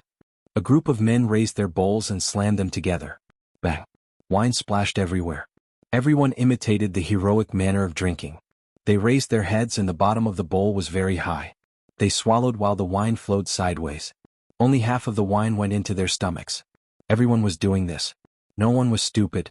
Fang Yen, Li Xiaotian, Ruan Jing, Zhu Ziden, plus Chen Yanqing who was currently working in a ministry in Yanjing City, and Wang Kaixin who had moved into the military compound because of the promotion of his father's position. To be able to gather so many people at once was indeed a matter worth being happy about. Chen Yanqing walked to Fang Yen with a bowl of wine and said with a smile, "Running Fang, let's have a drink. Not everyone dares to stand you row up. You're the first one. Just for this I have to toast to you." "That's not running," Fang Yen said with a smile. "I just don't feel very well, so I wanted to go out for a walk and take a breather." "But that walk led to watching?" Yi Fengxing said with a sneer. "If anyone believes your nonsense, my sister will have to wait 1.5 years in the Fang family's martial arts hall before she can fight with you again." Fang Yen was not angry. He said confidently, "What's the fighting principle of our pretty boy group? Isn't it just to fight if we can win and run if we can't? I can't beat Yiro but I can run faster than her." "Yes, Running Fang is right." Wang Kaixin slapped the table in agreement. "If you can't beat her you're an idiot. Fang Yen, running might not be good, but at least you can avoid a beating. Fengxing, it's not like you don't know your sister's methods.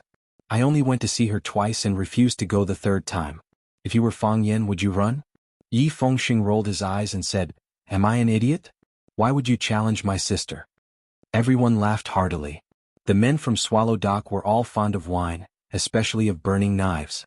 Nanshan restaurant didn't have xiaodao, so they drank a box of Red Star Erguoto.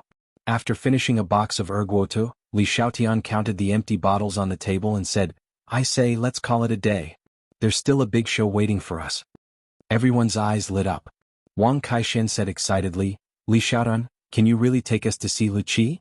I heard that the woman is very arrogant and rarely shows her face outside. Countless people can't even get a chance to see her even if they have 1,000 taels of gold. So what if it's thousands of gold? It said that in order to save face in front of his friends, the son of a coal boss in Wuxia threatened to give a building as a gift for every song he played. The music addict ignored him and turned around to leave, Zhu Ziden said. Li Xiaoyan's face was full of pride as he said, "Normally, I wouldn't dare to guarantee anything for you guys. But today, don't worry, leave it to me." Who's my cousin? Bruce Lee. Li Xiaoyan's cousin was indeed called Li Xiaolong. Of course, he was not the international superstar who died young. He just had the same name as that person. Li Xiaolong was not good at martial arts, but he was good at business. Relying on his family's connections and resources, he rose rapidly in Yanjing City, which was a place of tigers and dragons, and he did get to know some very powerful people. It snowed heavily in Guangnan a few days ago, and the people of Guangnan were seriously affected. Tonight, a high-profile charity auction would be held at the Maple Leaf Club in Yanjing. In order to increase the gimmick and expand the influence of the auction, the organizers not only invited some popular stars to sing on the stage, but also specially invited Luqi Shuai-yun, one of the 7 addicts of Wuxia, to perform on the stage. A stone stirred up 1,000 ripples, and one person caused chaos in Yanjing City. Hearing that Luqi Shuai-yun was going to perform at the charity auction, those high-ranking officials and nobles naturally wanted to see the elegant demeanor of Luqi, and the active ladies of Yanjing were even more scrambling. In the words of a certain child, "If you can't make it to the auction tonight, how can you call yourself a first-class person in Four Corner City?" Li Xiaolong was also from Swallow Dock, but because he was older than Fang Yan and the others, they did not have many opportunities to contact each other. But this time, Fang Yan and the others could have the opportunity to see the true face of Luqi, and it was indeed because of Li Xiaolong's help. Speaking of the various legends of Luqi, everyone was even more itchy. Yi Fengxing paid the bill by swiping his card. All the brothers had drunk a lot and did not dare to drink and drive in Yanjing City, so they asked the restaurant to arrange 3 designated drivers. The group of people took 3 cars and rushed to the famous and mysterious Maple Leaf Club in Yanjing City. The weather this year was much colder than in previous years and the snow was endless.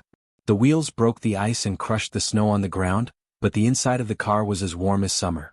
Li Xiaotian called his cousin in advance, and Li Xiaolong said that he still had something to deal with and might be a little late, but someone would greet him at the door of the club. Maple Leaf Club was one of the new top clubs in Yanjing City. It was said to be new because it had not been established for a long time, and it could be regarded as a rising star in the club world. Unlike the previous 4 clubs of Wuxia, such as the Capital Club, the Chang'an Club, the America Club and the Wuxia Club, which focused on male organizers and members, Maple Leaf Club was said to be formed by a group of extremely low-key but dazzling women. This group of women was not inferior to men, and they firmly believed that women could also hold up half the sky. Not only did they achieve extraordinary achievements in the areas of accumulation of contacts, economic operation and the right to speak, but they also far surpassed the other old clubs in fashion shows, wine tasting parties, art appreciation and food festivals. During the snow disaster in the south, Maple Leaf Club took the lead in holding a charity auction in Yanjing City, and all the proceeds were used to buy materials for the victims in the south.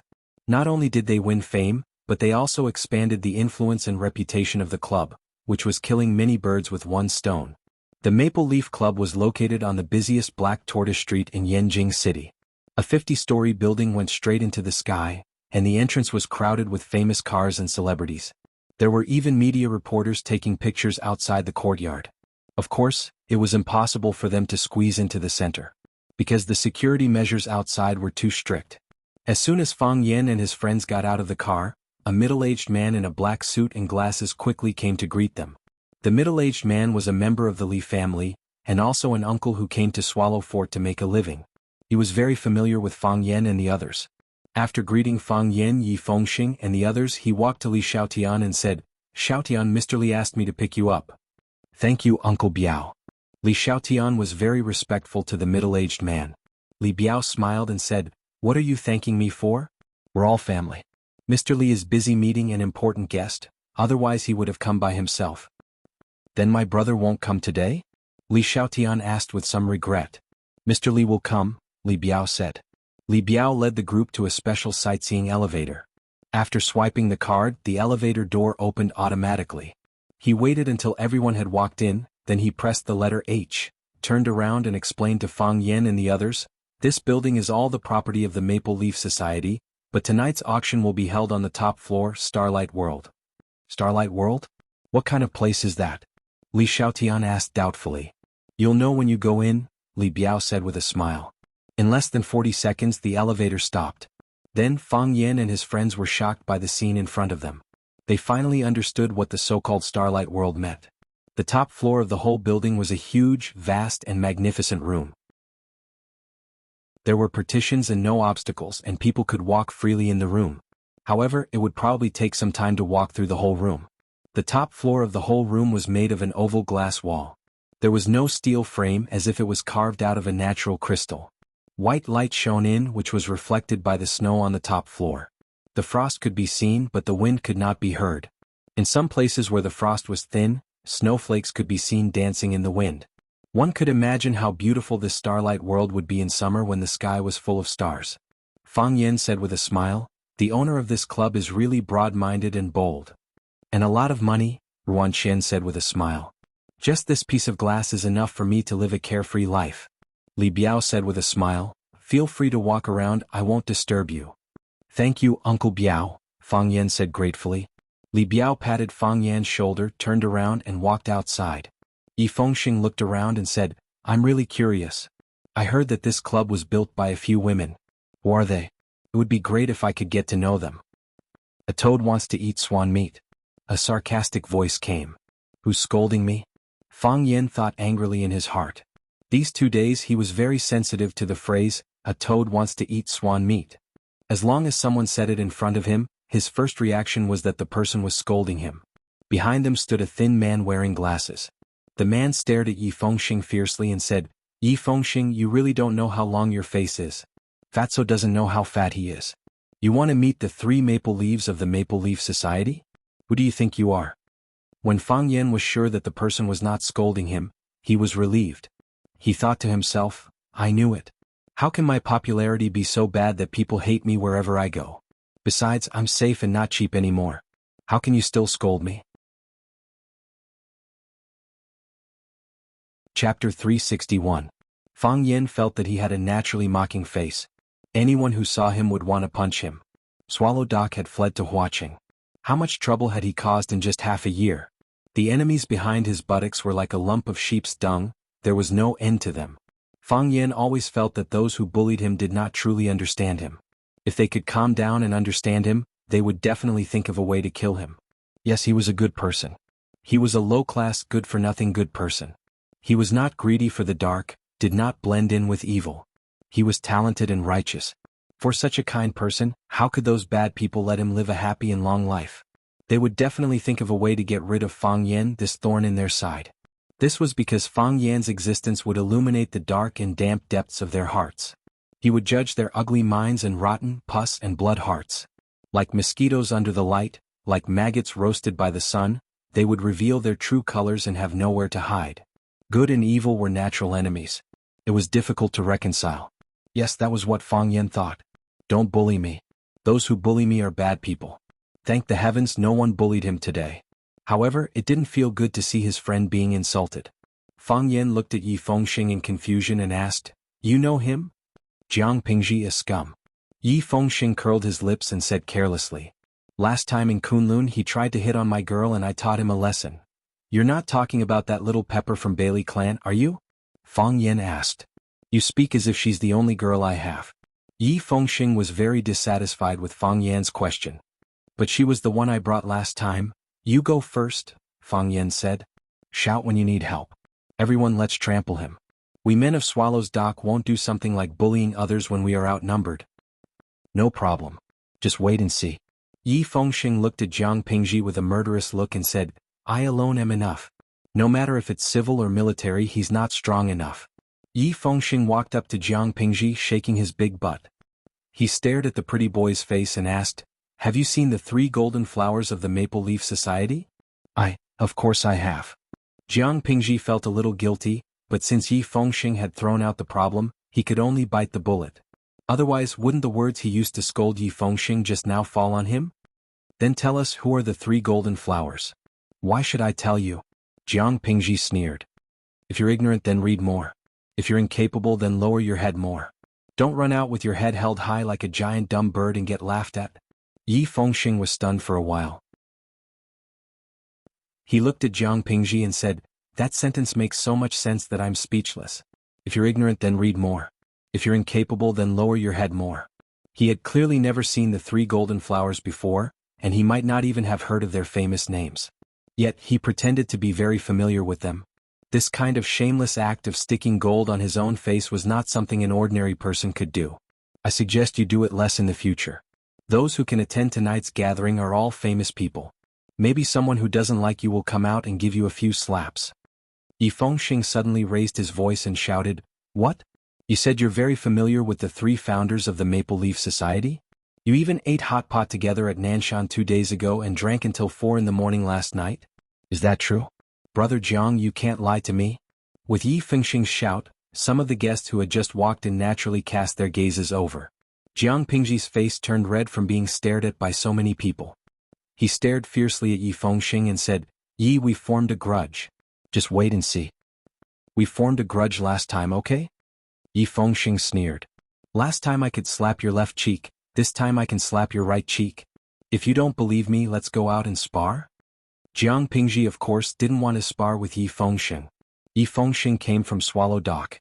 Although he wasn't as strong as geniuses like Fang Yin, Bailey Lu, and Bai Xiu, he was more than enough to deal with the 3-horned cats outside.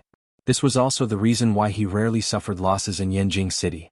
Last time, Jiang Pingji let his bodyguard challenge Yi Fengxing one-on-one. The bodyguard lost and he also suffered. Now he naturally wouldn't suffer such a loss again. All brawn and no brains. Jiang Pingji pointed at Yi Fengxing, turned around and walked into the crowd. Seeing that it was just a few young people quarreling, everyone continued to talk and laugh as they walked inside. In a gathering like this, it would be very boring if there wasn't any excitement. Fang Yin took the champagne from Ruan Qian and said, What did you say to that girl from Bailey Lu's family? What can I do? She has long been conquered by my heroic bearing and profound knowledge. Yi Fengxing said with a face full of pride. Whether or not I want her, it's just a matter of a word. Fang Yin laughed out loud and said, Why do I feel that you can listen to the opposite of what you said? Run, Fang, run. If you're like this, no one wants to be friends with you. Yi Fengxing said angrily.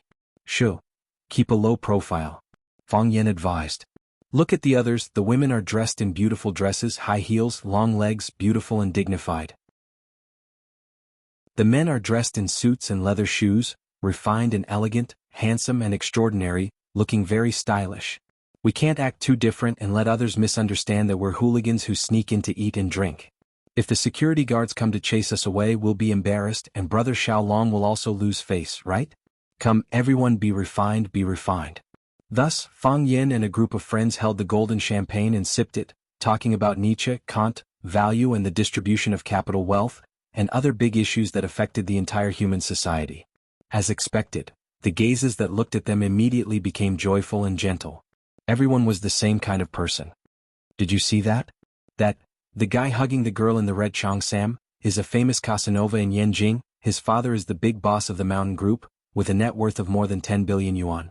Li Shaoqing is here. He starred in All the Inheritors from the Stars, which is very popular in Asia, and now he's very popular. It's said that he's been secretly scouted by the director. That fair and gentle guy with glasses is gay. He's very famous in the Yanjing circle. Li Xiaotian and Yi Fengxing, these guys who often hung out in Yanjing City, kept introducing some special people to Fang Yin, and Fang Yin also seriously memorized the information. Maybe he could use it at any time. Whoosh! Another group of people rushed in. The man in the lead was tall, wearing a black suit and a white shirt with 2 buttons unbuttoned. He didn't wear a bow tie or tie like other men, making him look more unrestrained than others. Seeing that man, many people took the initiative to greet him. Young Master Jiang, you're finally here. Without young Master Jiang's gathering, I always feel that something is missing. A woman in a white dress came forward and held General Xing's arm, saying with a flattering expression. If someone else received such praise, they would probably become public enemy number 1. However, when the woman said this so calmly and directly in front of so many men, the men present didn't have any strange reactions. Of course, Teacher Fang Huohuo was an exception. Teacher Fang Huohuo was not only an exception, but also very surprised. Young Master Jiang? Another member of the Jiang family? Why are they haunting me? Fang Yin thought angrily. Young Master Jiang, you have to contribute more to the disaster area today. Do you even need to say that?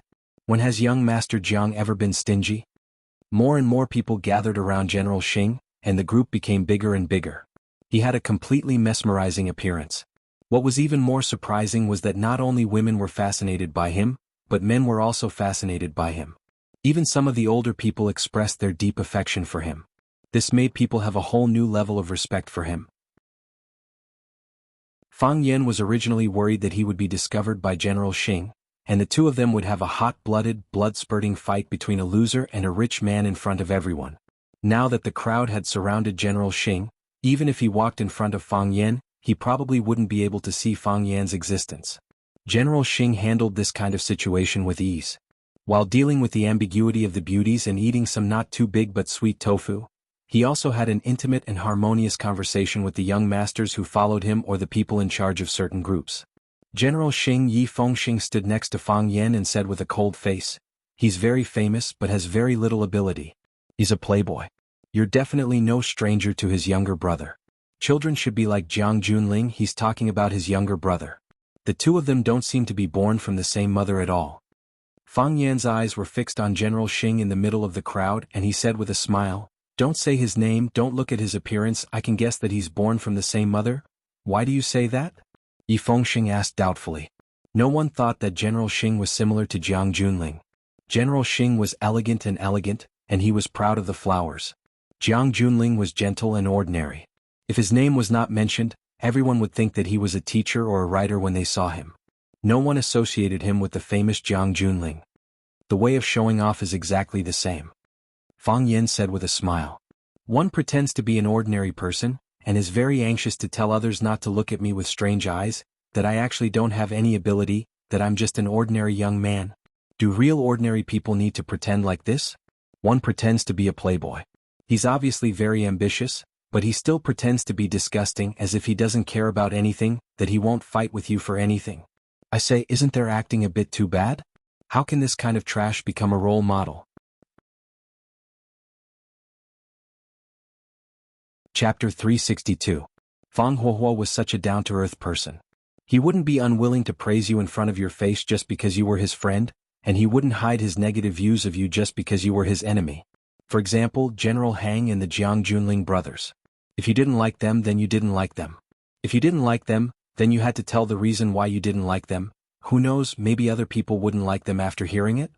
As expected, after hearing Fang Yan's comments, Yi Fengxing, Zhu Ziden and the others were indeed a bit confused. After thinking about it from a different perspective, they realized that Fang Yan's words were very reasonable, and they couldn't refute him. Yi Fengxing was stunned for a while, then said, I used to think that it was good for them to act pretentious like this, but after hearing what you said, I think they're really stupid. They're a bit too childish.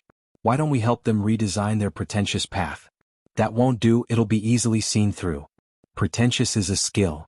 Ruan Qian smiled shyly and said, Not everyone can be like me, pretending to be a pig to eat a tiger. You're pretending to be a tiger to eat a pig, aren't you? Yi Fengxing sneered. Those girls that were tricked by you to come to Swallow Dock are all as stupid as pigs. You're so skilled, repeating the same trick again and again, and there are still people who keep falling for it. I say, where did you find these idiotic girls? Introduce me to a few? You insulted me and still want me to share my secret with you. Do you think I'll tell you? Ruan Qian said angrily. General Hang still discovered Fang Yan because someone pointed him out. The person who pointed him out was Li Guochang, and the person who fanned the flames in front of Li Guochang was Jiang Pingji. Jiang Pingji could be arrogant and despotic in Yanjing City mainly because he was a distant relative of Li Guochang. Originally, the two of them didn't have much contact, but as Jiang Pingji's father displayed more and more talent and value, he was gradually accepted and valued by the Li family.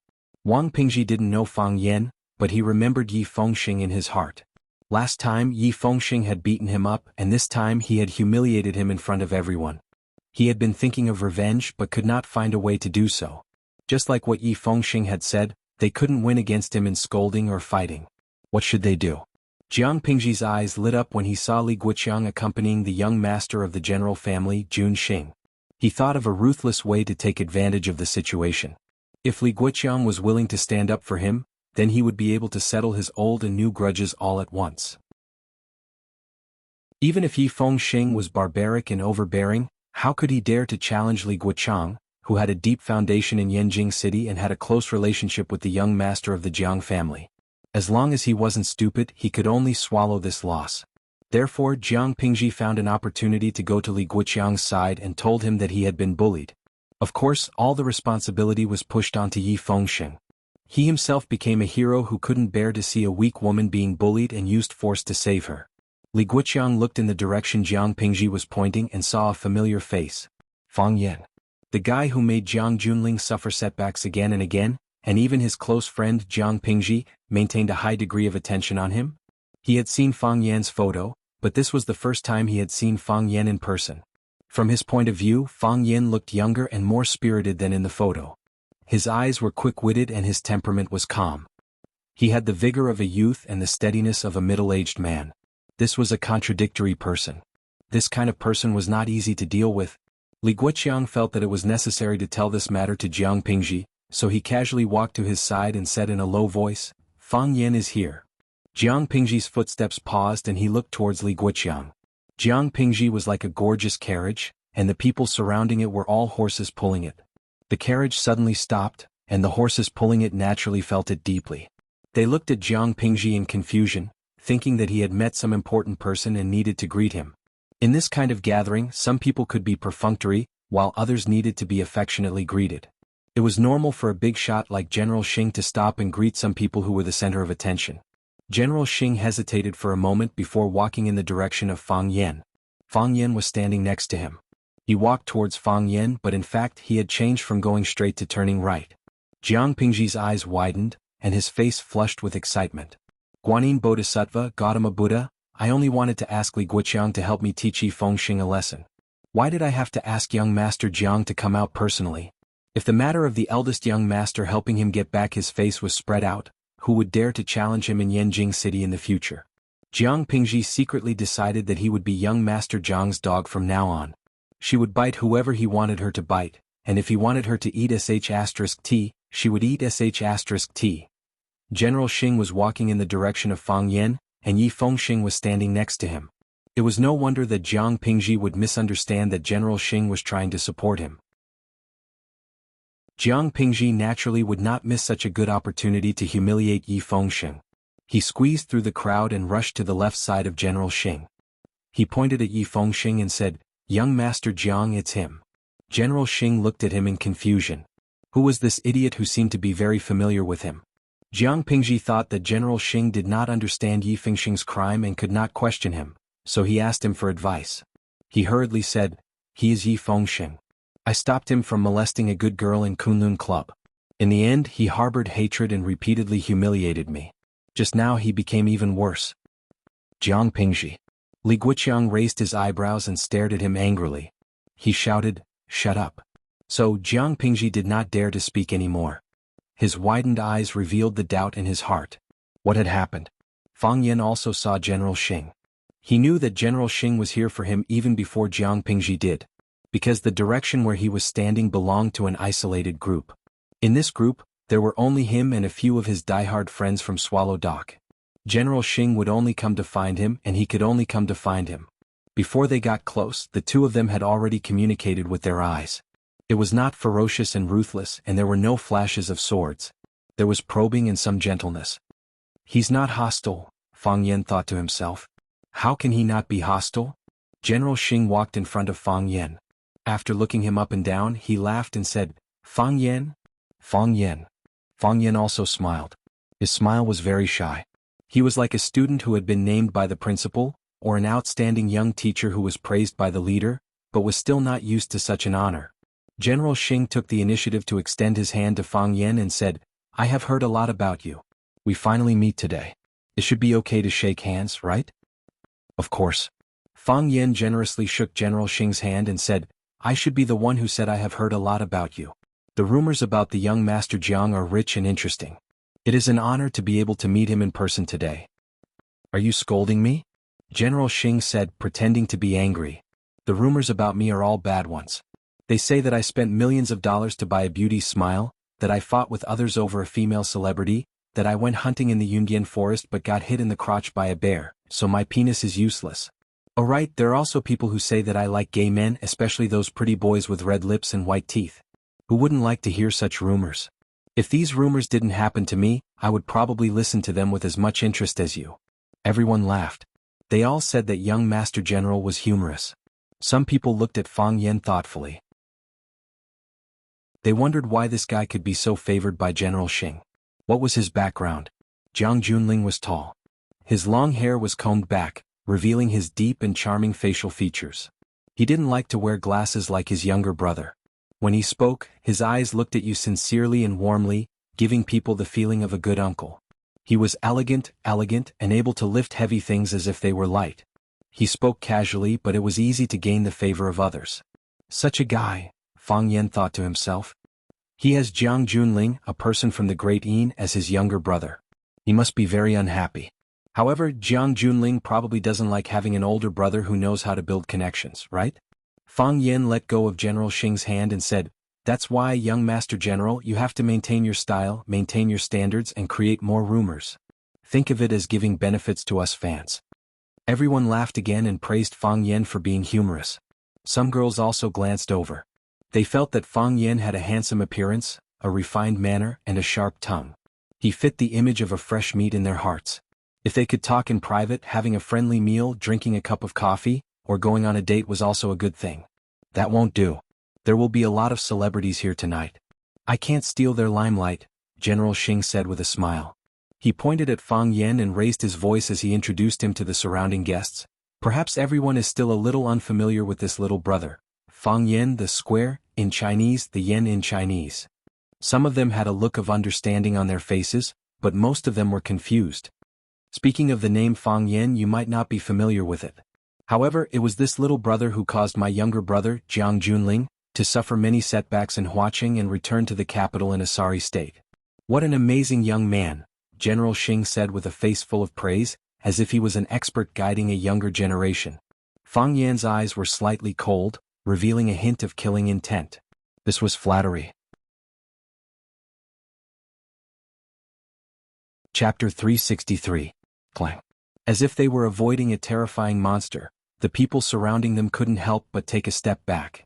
Because everyone's movements were too uniform, it was as if everyone present had discussed it in advance, causing this originally embarrassing scene to be filled with the beauty of a drama. Fang Yan wasn't scary, but the Fang Yan who caused Jiang Junling to suffer setbacks in Huaqing, and it was said that even his women were stolen by him, was not someone they were willing to come into contact with. The men who had just praised Fang Yan's wit and humor wanted to slap themselves in the face. The young ladies who originally thought that he was a young and tender little fresh meat suddenly felt that this man really didn't know the immensity of heaven and earth, and was seeking his own death. Of all the people he could offend, he just had to offend the men of the Jiang family. Originally, the conflict between Fang Yan and Jiang Junling was only spread within a small circle, but when it was exposed in public by General Xing, it was tantamount to using a loudspeaker to announce to all the people of Yanjing. It only needed one night to ferment, or even less time, for this matter to become a hot topic of discussion in various circles of Yanjing. And General Xing coming here in public was naturally not to exchange feelings and establish friendship with his younger brother's friend. At least no one would think so. Thus, other than General Xing and a few hardcore people standing beside him who didn't retreat, everyone else tried to stay as far away from Fang Yan as possible. No one was willing to be misunderstood by the Jiang family's brothers as having a close relationship with Fang Yan. The encirclement that made Fang Yan feel slightly oppressed suddenly became a lot more relaxed. Fang Yan's heart also felt a lot more comfortable. He disliked the feeling of being the center of attention and being surrounded by countless people. He was just an ordinary teacher, not a superstar who lived under the spotlight all day. He liked a simple, monotonous life where he could bully others even if he wasn't bullied. General Xing didn't seem to notice the changes in the surrounding environment at all. He still looked at Fang Yan with enthusiasm and a hypocritical look that said, "We are good brothers and I won't harm you." He said to the guests who were watching, "Although I don't have much ability, I like to make friends with capable people the most. My younger brother Jiang Junling is recognized as a smart person by everyone. Even he suffered losses in the hands of Fang Yan, which proves that brother Fang Yan is indeed outstanding and intelligent. Brother Fang, I came here because I want to be friends with you. I think you won't refuse, right?" "How could that be?" Fang Yen smiled happily as if he was overwhelmed by the unexpected favor. I am very willing to be friends with young Master Jiang. However, young Master Jiang has spoken about the matter between me and your younger brother in front of everyone. I have to explain here. The younger brother I am talking about is General Xing's younger brother. Didn't you say that I deliberately called General Xing's younger brother? If your younger brother knew about this, wouldn't he misunderstand that you are trying to sow discord? The smile on General Xing's face didn't change, but there was a murderous look in his eyes. Of course, that murderous look disappeared in a flash, and he instantly regained his calmness. This guy was really a vicious dog, biting people whenever he had the chance. Don't misunderstand. I'm not saying that you brothers don't get along. Fang Yen sincerely comforted General Xing, saying, in a family like yours there are often conflicts between brothers, and even fights between swords often happen. It's all for the sake of benefits. In a big family with a big business, it's inevitable that there will be conflicts. It's understandable. Of course, I know that nothing like this will happen between you brothers. However, I think it's better for young Master Jiang to avoid arousing suspicion.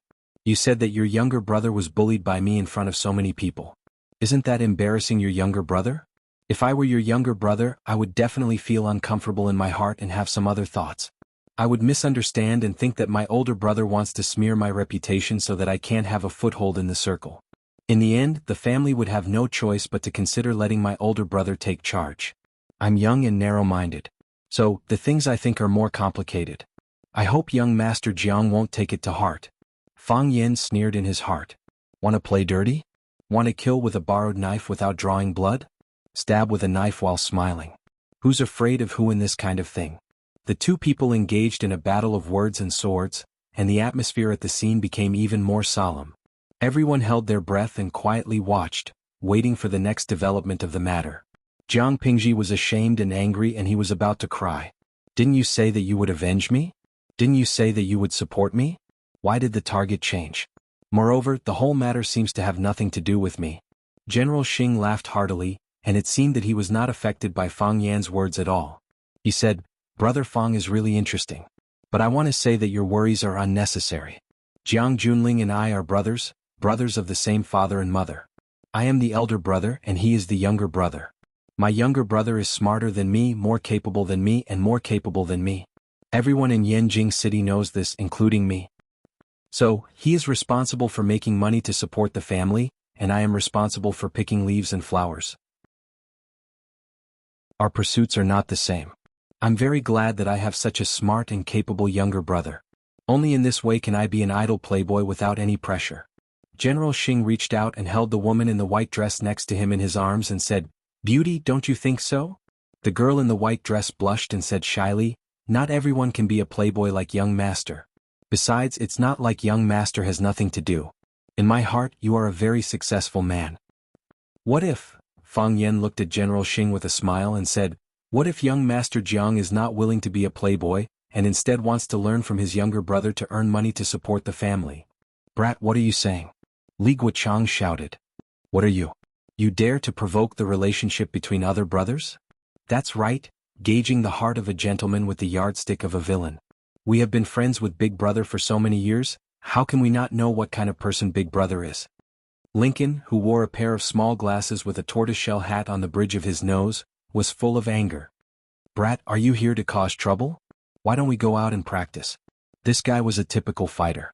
General Xing's younger brother was the first to cause trouble, and the hot-blooded youths of Swallow Dock were not to be outdone. What are you? Who was the first to provoke the relationship? Even an idiot can tell? Are you idiots? Wang Kaishuan's father's generation were all soldiers, so when he opened his mouth, sparks flew everywhere. Gauging the heart of a gentleman with the yardstick of a villain? These days people's hearts are really not what they used to be. Any Tom, Dick, or Harry has the nerve to call themselves a gentleman. Your online name is Gentleman, right? If you don't put your face over, who would be willing to put in the effort to slap you? The hand that slaps the face also hurts. Yi Fengxing, this guy was also a natural bastard, someone who would rather die than suffer a loss. If others scolded him once, he would scold them back 10 times. Even if the quality wasn't as good as others, the quantity was still far greater than the other. Everyone stopped talking. Who was the one who said to go out and practice? Whoever doesn't go is a grandson. The belligerent Zhu Ziden waved his hand and was about to make a move. Fighting with people from Swallow Dock, was there something wrong with these people's brains? The younger brothers of both sides were busy fighting, but the leaders of both sides were still looking at each other with deep affection. General Xing looked at Fang Yan and said, I have no enmity, I just want to make friends. Not everyone is qualified to be my friend. I think so too. Fang Yan said. Everyone is qualified to be my friend, but most people didn't pass the test. When I make friends, I don't care about age or gender, I don't care about status or wealth, I only care about personality. When I make friends, I only care about congeniality. Some people make friends based on congeniality. The difference between the two is quite big. So, I belong to the group that didn't pass the test. General Xing asked with a smile. How could that be? Fang Yan shook his head and said. I didn't take the test at all. Everyone was silent. Fang Yan's words were too hurtful. Ordinary people still had a chance to take the test, but the young master of the general family, General Xing, didn't even have a chance to take the test. Even General Xing, who had a good temper, couldn't take it anymore. The smile on his face gradually disappeared, and he looked at Fang Yan with a gloomy expression.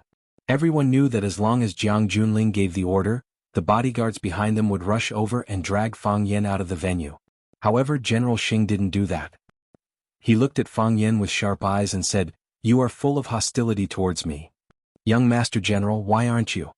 Fang Yan said with a smile. You are a successful person, a respectable person, a gentleman and a gentleman. You are good at digging a hole with a smile, good at stabbing a knife in the dark, and good at killing your opponent with a smile. I'm just a nobody. I don't have a strong family background, and I don't have a fortune that can rival a country's. I can't bring 8 or 10 bodyguards with me when I go out. I'm my own driver. I'm even able to stand here and participate in this famous charity gathering because of my friend's brother. I'm not dignified enough, but I'm real enough. I'm not a gentleman, so I can be frank and direct. I don't have a gentleman's grace. Whoever dares to bully me, I will directly slap them back. Young Master General, those who can stand here are not idiots. Fang Yan looked at General Xing and said, Everyone knows that we can't be friends. Whether it is because of your background or because Jiang Junling is your brother, you can't treat me as a friend. However, I don't want to be a prop. A puppet used to smear your brother's name and damage his character and reputation. Because of what you said, I will fight with him to the death and you will reap the benefits. So, forgive me for being more direct. Whether you can compete with your brother or not is a matter between you brothers. It has nothing to do with me. Chapter 364. You're courting death. Li Guoqiang shouted angrily. Several black-clothed bodyguards behind him immediately rushed over and surrounded Fang Yan and his friends.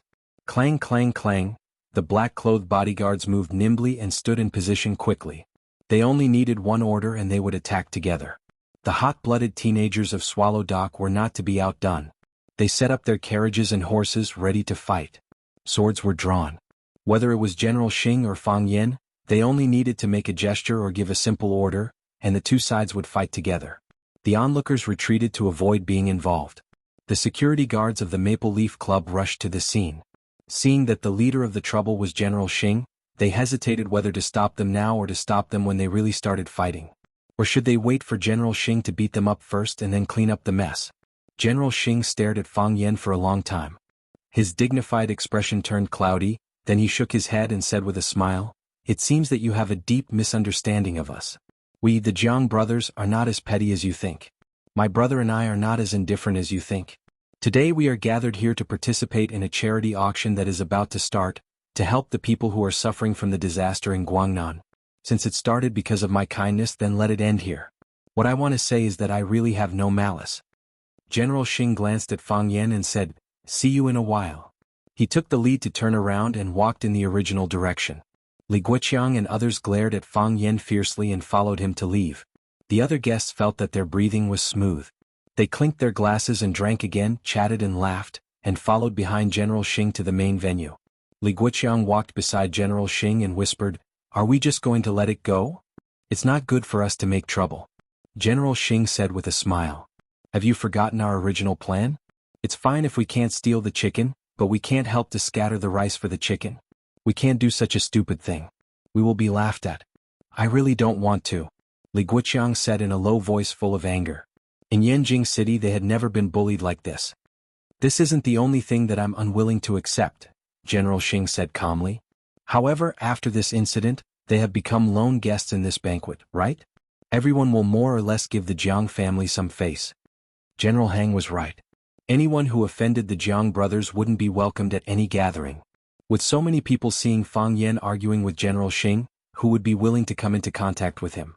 Other than the few brothers he brought with him, no one else would come into contact with them, right? The crowd around them was surging, but no one was willing to exchange greetings or even a friendly look with you. This kind of gathering was really a test of a person's endurance and self-esteem. The area where Fang Yan was located had become a sure hell, and everyone kept a respectful distance from him. Fang Yan and the others took the initiative to walk towards a certain area. The person who was originally standing there immediately pretended to casually walk away. Fang Yan and the others were speechless. They just wanted to walk over to get some food. They didn't want to talk to them. Did they have to be so obvious? Looks like we're not welcome here, Yi Fengxing said with a bitter smile. Fang Yan, you're a star of disaster. Wherever you go, you attract the arrival of the god of disaster. We just wanted to see Li Qi. How did we end up like this? You can't blame me this time, right? Fang Yan said. It was clearly you who had a conflict with that guy called Jiang Pingji. What happened between the two of us isn't even a problem, Yi Fengxing said impatiently.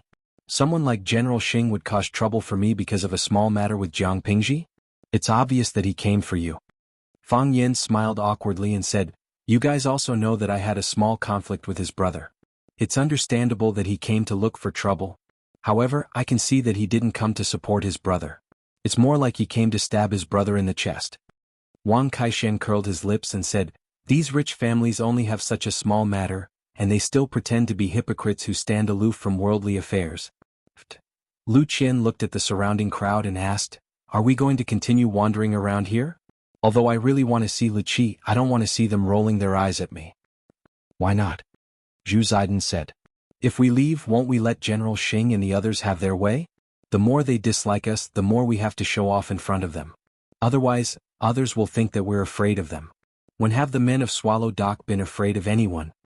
Ziden is right. We can't leave. If we leave, we'll lose, Yi Fengxing said in agreement.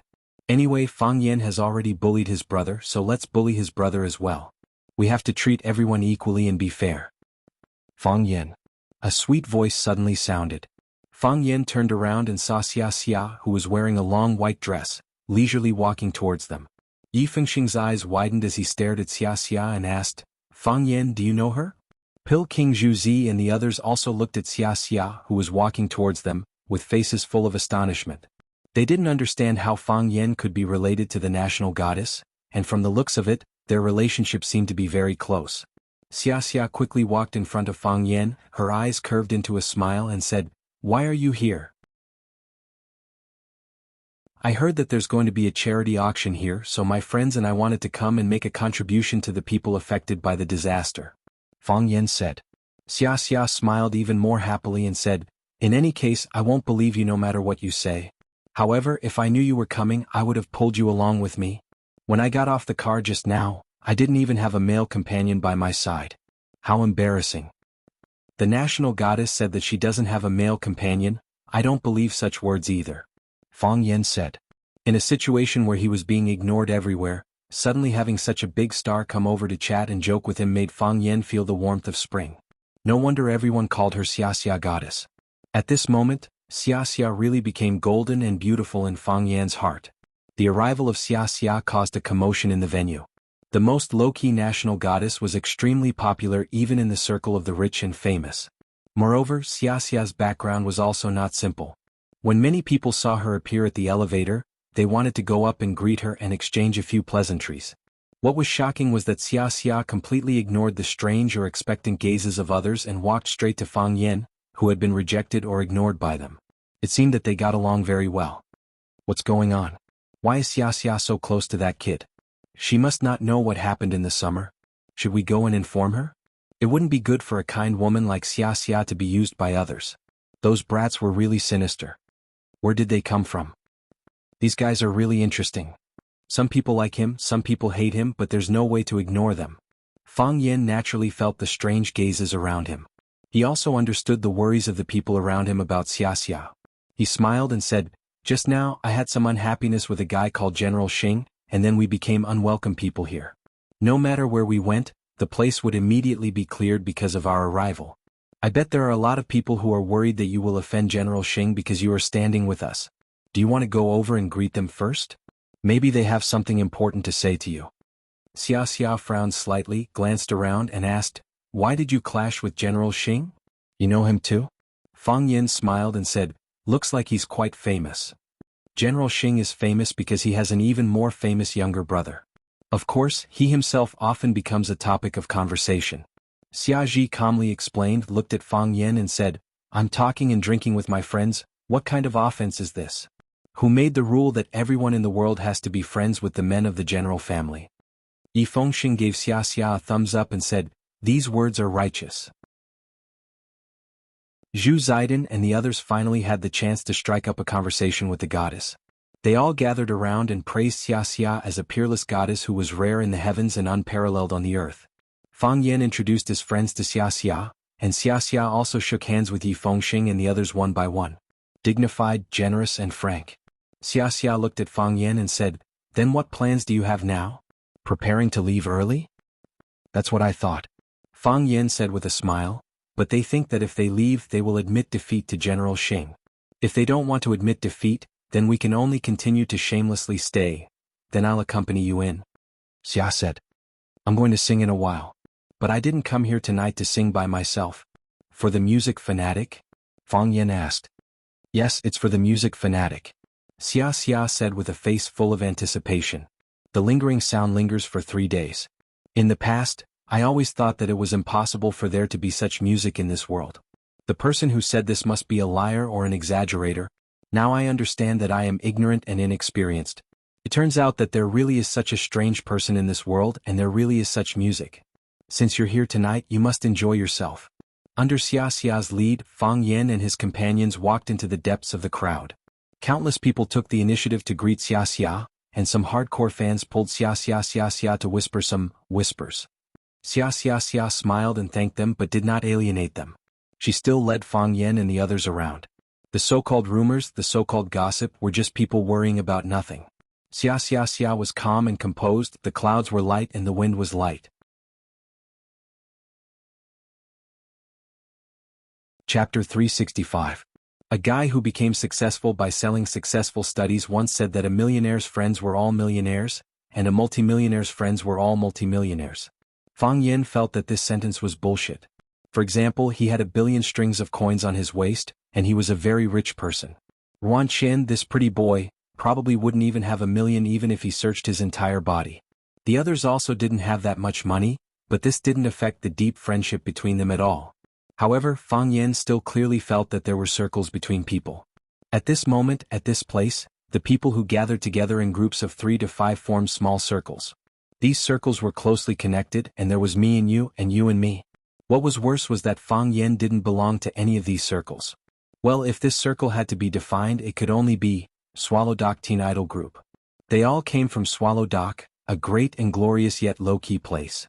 Many people present didn't even know that there would be such a small village on the map, and that there would be such a tribe. The only comforting thing was that the heavenly queen, Summer, was always by their side. Even if countless people took the initiative to greet and toast her, there were even more people who tried to pull her into other circles to prevent her from getting too close to Fang Yin and offending the men of the general family. However, Summer was like a beautiful ginkgo tree, unperturbed by the wind and unafraid of the thunder. She stretched out her beautiful branches and deeply rooted herself in the soil where Fang Yin was. In Yi Fengxing's words, this girl was really a real man. Summer was the most dazzling star tonight, and her every move was the focus of everyone's attention. Because of Summer's existence, Fang Yin and the others were always under the illumination of a 10 million watt light bulb. General Xing naturally discovered Summer's existence, and someone had already reported her provocative behavior to him. "Why don't I go have a drink with her?" Li Guochang squinted his eyes as he sized up Summer and said aloud. General Xing waved his hand and said, "This kind of thing can't be forced. It's not a big deal to socialize with friends." Li Guochang stopped talking and started to chat with the people around him. This was indeed a high-standard charity banquet. Countless celebrities had gathered here. Ma Tian, who had just become the richest man in Wuxia because his e-commerce website was listed in the United States, Pan Shi, the real estate magnate, the chairman of Huatian Entertainment, and some business and entertainment celebrities that Fang Yen found familiar but couldn't name. Bruce Lee also came. Bruce Lee was older than Fang Yen and the others. During the summer vacation, Bruce Lee brought his girlfriend back to Swallow Dock to play. Fang Yen, Yi Fengxing and the others even had a water fight naked in Shihizi. They didn't have much in common and didn't have many opportunities to interact with each other. However, they were all children who grew up in Swallow Dock, so at least they were familiar with each other. Bruce Lee came with his friends. There were 3 middle-aged men about his age. They were talking and laughing behind him. They seemed to be having a good time. However, the one walking in front of them was a young man who was much younger than them. This young man looked to be about the same age as Fang Yen and the others. Fang Yen and Bruce Lee stood up to greet him. This was the proper etiquette. Bruce Lee had a square face and thick eyebrows. He looked very dignified.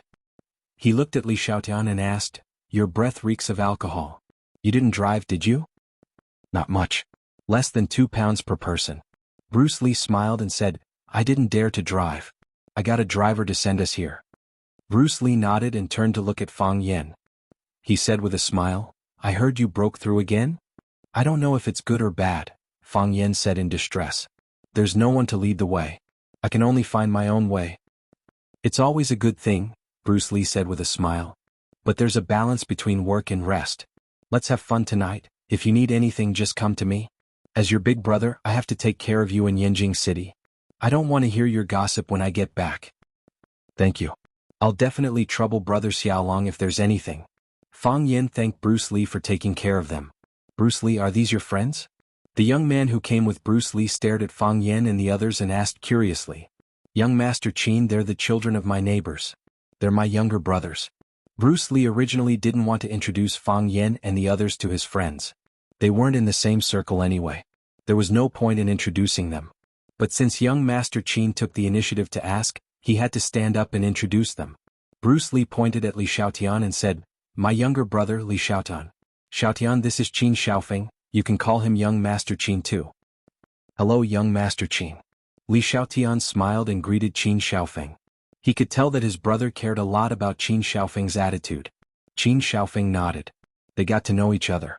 Bruce Lee pointed at Fang Yen and said, "Fang Yen, Fang as in square and upright, Yen as in Yen Huang, he's a teacher in Huaqing. This is Zhu Ziden." Wait. Qin Xiaofeng, who had snow-white skin and delicate features, waved his hand and said. He stared at Fang Yen and said, "Fang Yen? Huaqing's teacher, Fang Yen?" Fang Yen looked at him warily and didn't answer his question. He thought, where did this brat jump out from? Let's hear what he has to say first. If he's my enemy, I'll point at General Xing and say he's Fang Yen. If he's my admirer and also point at General Xing and say he's Fang Yen, then they might start fighting. How nice. Bruce Lee looked at Fang Yen in surprise and thought, how did this brat get so famous? Even young Master Qin knows his name and background? You're looking for Fang Yen?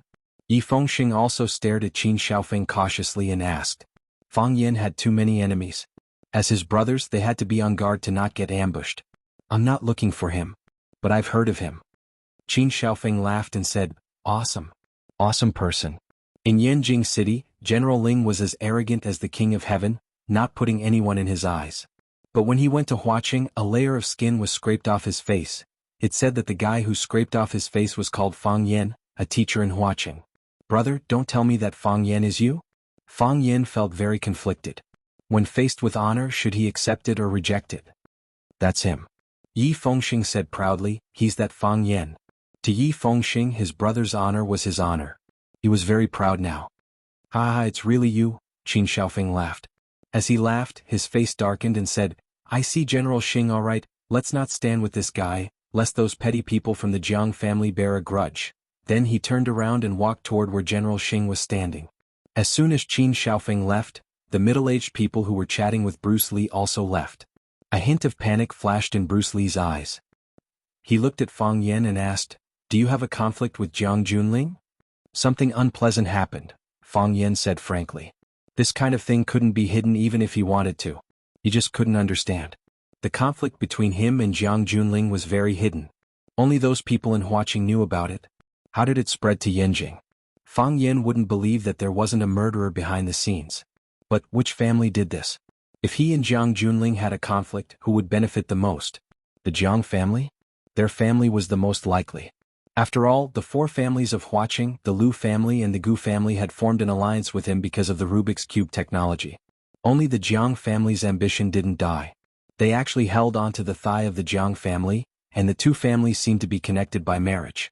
However, if this news was really released by the Jiang family, weren't they afraid of offending Jiang Junling, the most promising person in the Jiang family?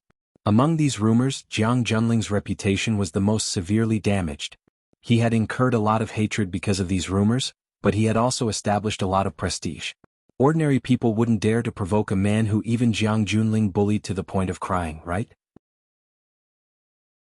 Fang Yan looked at Bruce Lee and said, "Brother Xiaolong, I'm really sorry to have caused you trouble." Bruce Lee was different from Yi Fengxing and Li Xiaotian. Yi Fengxing and Li Xiaotian were idle and swallow dock. They had food and drink, so they didn't need to flatter anyone or please anyone. However, Bruce Lee was the business representative of the Li family. He needed connections, a circle, someone to help him speak, someone to help him raise money, and someone to help him clear up connections. All roads lead to Rome. If someone closed the gates of Rome, you wouldn't be able to enter the city even if you had 10,000 roads. His friends who had called him brothers just now, immediately turned and left when they heard that Fang Yan and Jiang Junling had a conflict. This was profit, this was reality. Bruce Lee sighed softly and said, "This has nothing to do with you." A middle-aged man couldn't bear to see him like this.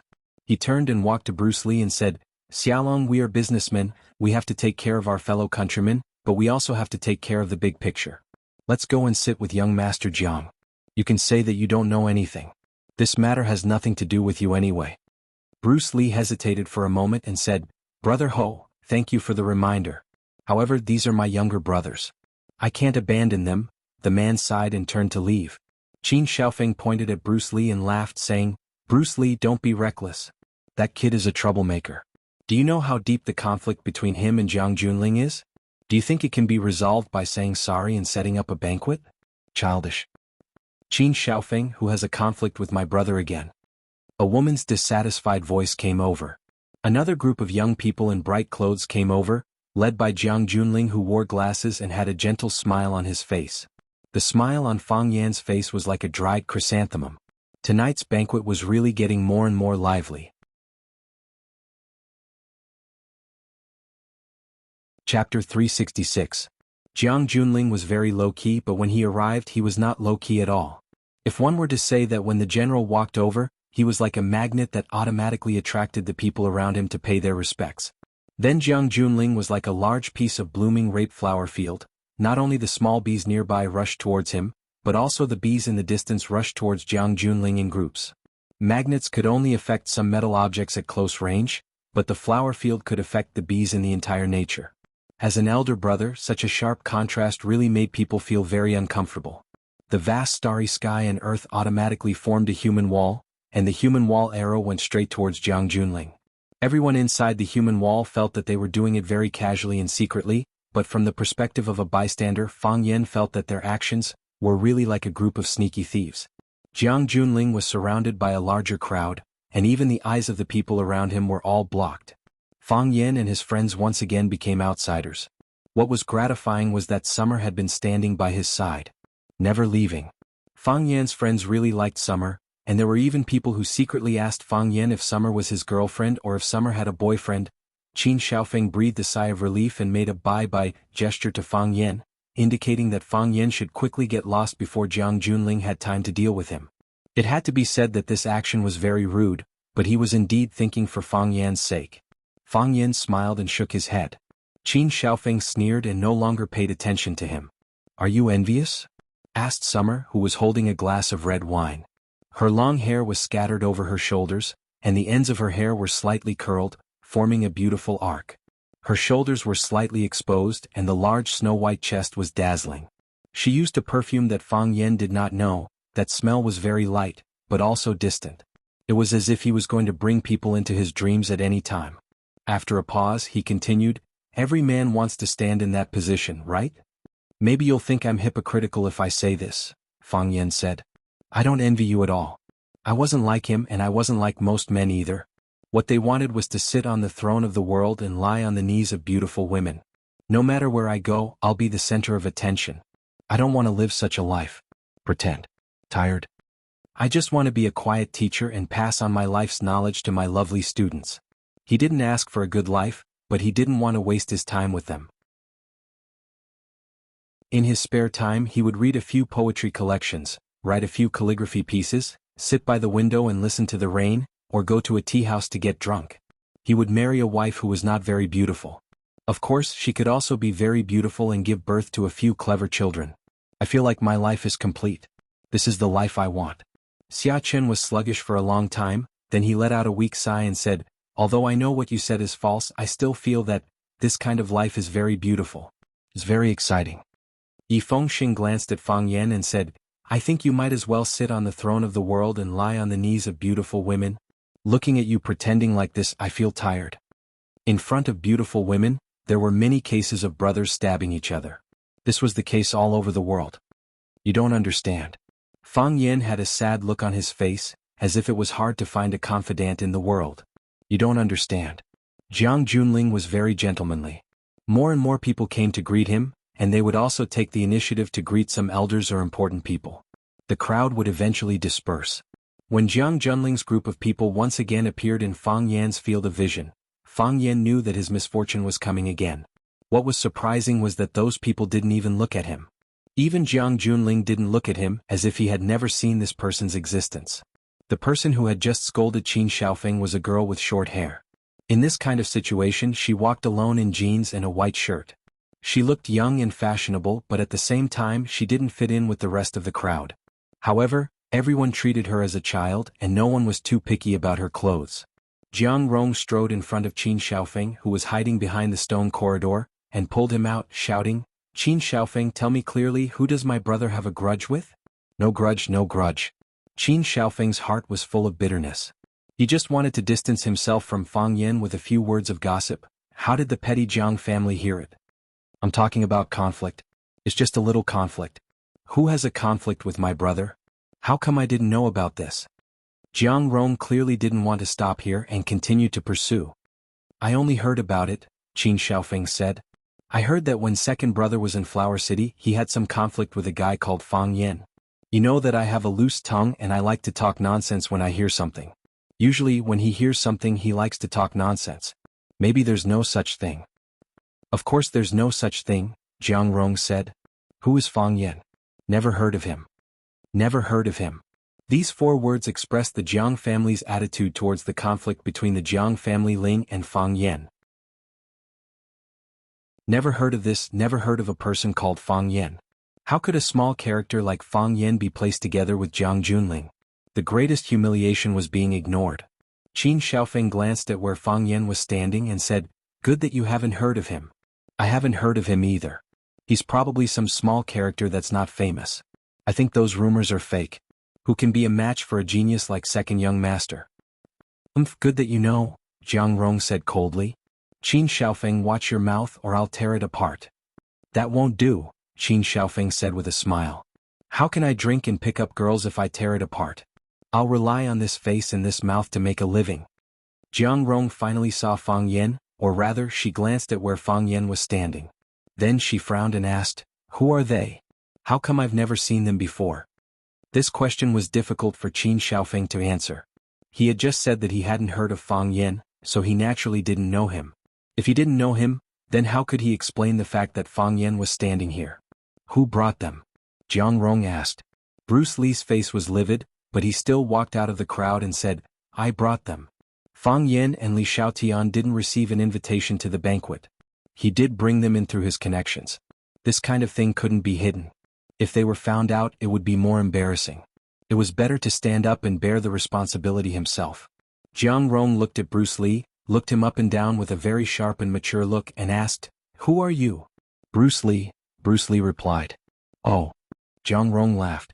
The Bruce Lee who has the same name as the international superstar. I've heard of you.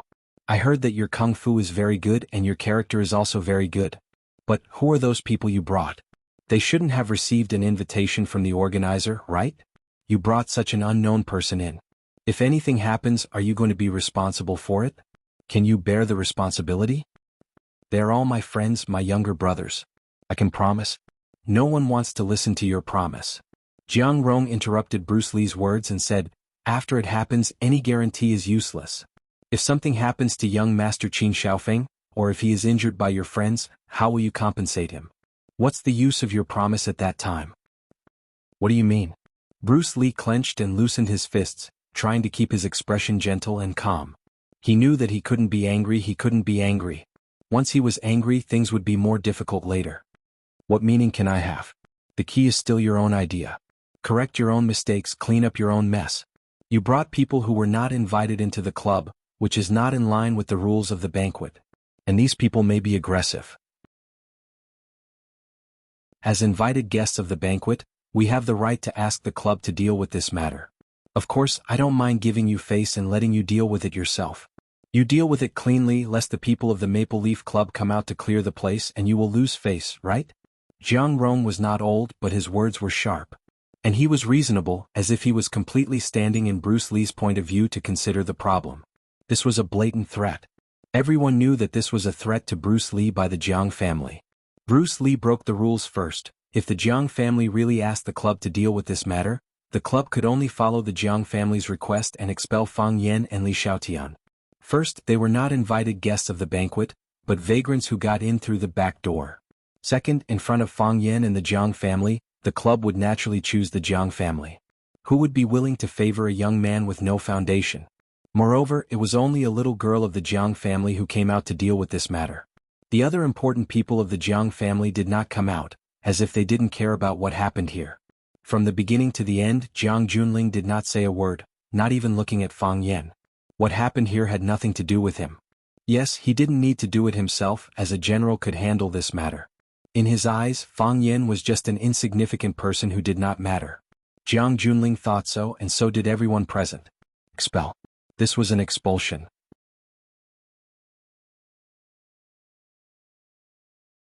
Chapter 367. Bruce Lee had a splitting headache as if he was being roasted by fire. He had never thought that a casual decision would have such a profound impact on his entire life. He knew that these people's target was Fang Yan. He only needed to stand up and say that he had nothing to do with Fang Yan. He didn't understand how Fang Yan came in. Then he didn't need to do anything. Fang Yan would be politely asked to leave by the club's security. But what if he did that? Where would the spirit of Swallow Dock be? Where would his reputation be? Where would his own spirit and reputation be? When he returned to Swallow Dock, he would be criticized by the elders in the village, and the teacher would use his shovel to beat his head. However, if he didn't accept the Jiang family's suggestion and insisted on standing on Fang Yan's side, it would be difficult for him to do anything in Yanjing City in the future. All the achievements he had made in Yanjing City and the connections he had built would collapse. All his efforts and achievements over the years would vanish. Because they had offended the Jiang family, which no one wanted to offend. Perhaps some people would care about their friendship with him, but they cared more about the living conditions of the family. This was the law of business, both real and realistic. Besides, even if he stood up to protect Fang Yan and told everyone here that he brought Fang Yan in, would he be able to protect him? Fang Yan didn't receive an invitation. He knew that, and many people here knew it. The person who helped to smooth things over also knew it. As long as the Jiang family was willing, they could even drive Fang Yan and himself out together. Bruce Lee alone couldn't protect Fang Yan. The reason why the Jiang family didn't directly go to the club to deal with this matter was not to save Bruce Lee's face. They didn't care about Bruce Lee's face. They let Bruce Lee deal with this matter because they wanted him to make a choice between standing on the side or sacrificing himself. Choosing to sacrifice Fang Yan or everything he had. More importantly, Fang Yan was driven out by his own people. This kind of humiliation was much more serious than being pushed out by the Jiang family. If Fang Yan was chased away by a single sentence from the general family, he would never be able to raise his head in this particular circle for a very long time. Everyone was looking at Bruce Lee. Everyone was waiting for him to make a decision. It was a decision that would change the lives of Fang Yan and Bruce Lee. At least that was what they thought. What's the big deal? Someone sneered. Fang Yan strode toward Jiang Junling. When he passed by Bruce Lee, he gratefully patted him on the shoulder and said guiltily, "Brother Xiaolong, I'm really sorry for making things difficult for you today." Jiang Yirong was about to speak, but found that Fang Yan had already walked past her. He wasn't interested in talking to her. He didn't even look at her. Jiang Yirong gritted his teeth and sneered, "You're courting death." There was no one to blame. Bruce Lee, don't learn from this idiot. Fang Yan stood in front of Jiang Junling. The bodyguards behind him wanted to make a move, but Jiang Junling waved his hand to stop them. In this place, Fang Yen didn't dare to make a move. Even if Fang Yen touched a strand of his hair, he had a way to throw Fang Yen into prison and make him spend the rest of his life in prison. Bao Shi, the Xingyi Grand Master who had fought with Fang Yen in Huaqing, stood behind Jiang Junling and looked at Fang Yen with a playful look. The hanged ghost fisherman, who had an old relationship with Fang Yan's grandfather Fang Huwei, also stood behind Jiang Junling. He wore sunglasses and looked around. No one knew what he was thinking. There were also two strange-looking men staring at Fang Yen with inquiring or fanatical eyes. They had all heard about the battle between Fang Yen and Bao Shi in Huaqing and were very curious about the young warrior Fang Yen. If it weren't for their status, they would have stood up and challenged Fang Yen. Fang Yen was surprised and thought that it was logical. The tigress in camouflage clothes stood next to Jiang Junling. She seemed to have a high status. When she saw Fang Yen looking at her, she took the initiative to greet Fang Yen and said, "Little handsome, we meet again." I said, "Don't forget my name. You won't disappoint me, will you?" "Miss Tigress." Fang Yen greeted the tigress gracefully and said with a smile, "How can I forget such a charming lady? You have a sweet mouth. I didn't dote on you for nothing." The tigress giggled and said, her chest heaving up and down. It was very eye-catching. Fang Yen looked at Jiang Junling with gentle eyes and a calm expression and said, "I apologize to you." Wah! The audience was in an uproar. Everyone looked at Fang Yen in shock.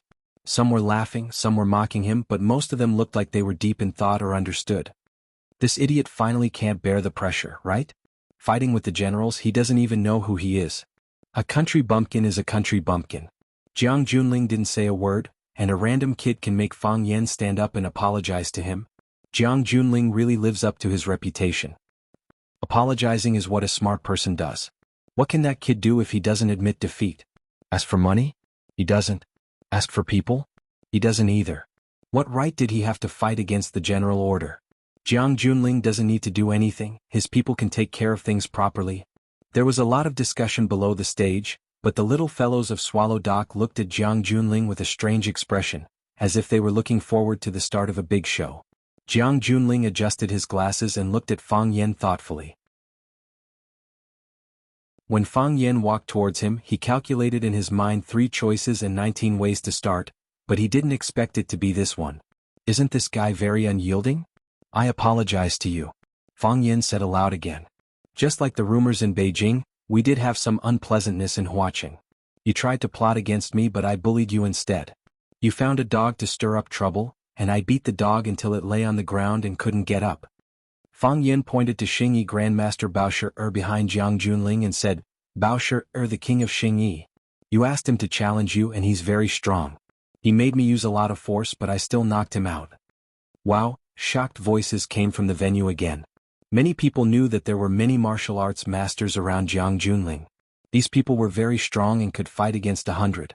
Especially those who he brought with him to various large gatherings, they were all grandmasters.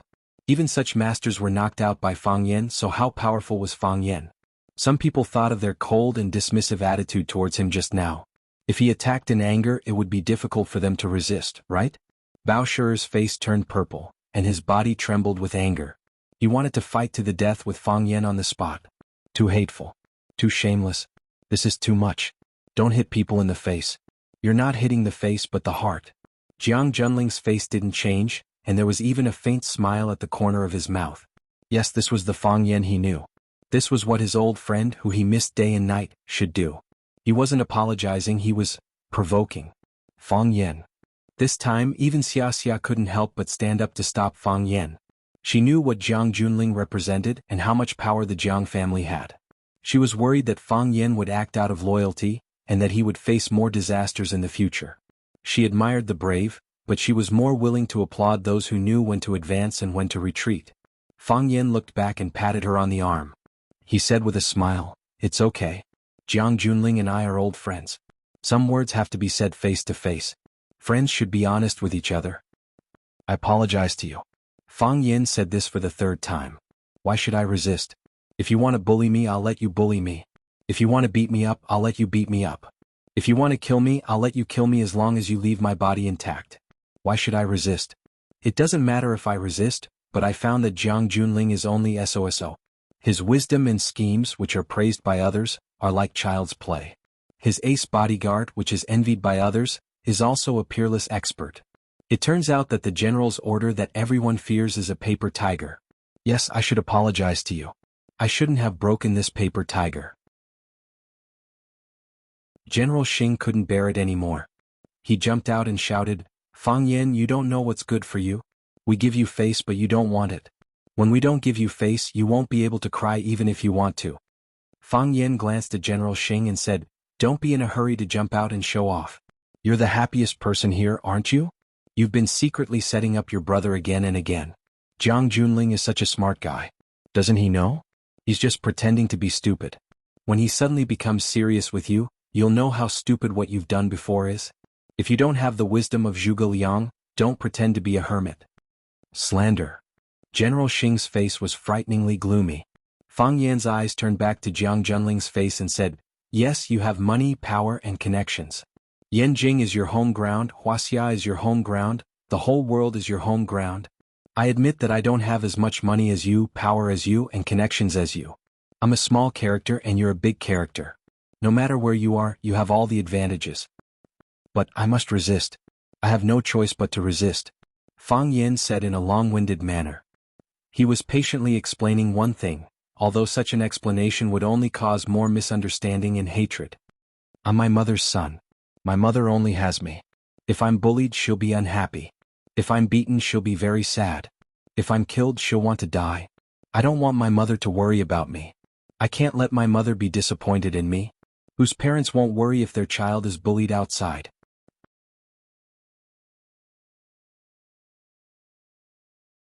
Chapter 368. The banquet for hundreds of VIPs, waiters and bodyguards turned out to be a performance venue for Fang Yan alone. Fang Yan stood tall and straight in front of General Xing. The two equally outstanding young heroes stood face to face. One was gentle and noble, making people feel as if they were bathing in the spring breeze. The other was delicate and arrogant, as if he was going to poke a hole in the sky. There were also many outstanding young people present, including General Xing, Jiang Junling's brother, Qin Xiaofeng of the Qin family, Jia Yilin, the famous genius painter of the Jia family, Xia Tian, and several other super newcomers in the entertainment circle. They were all more famous than Fang Yan. No matter where they appeared, they were more dazzling than Fang Yan. However, at this time and place, this was the battlefield of two people, the battlefield of Fang Yan and Jiang Junling. One was the sun, one was the moon, one was the thunder, one was the spring rain, one was the white tiger, and one was the divine dragon. Everyone's eyes were focused on the two of them, and everyone's minds were deeply attracted by them. In front of them, everyone else was overshadowed and not worth mentioning.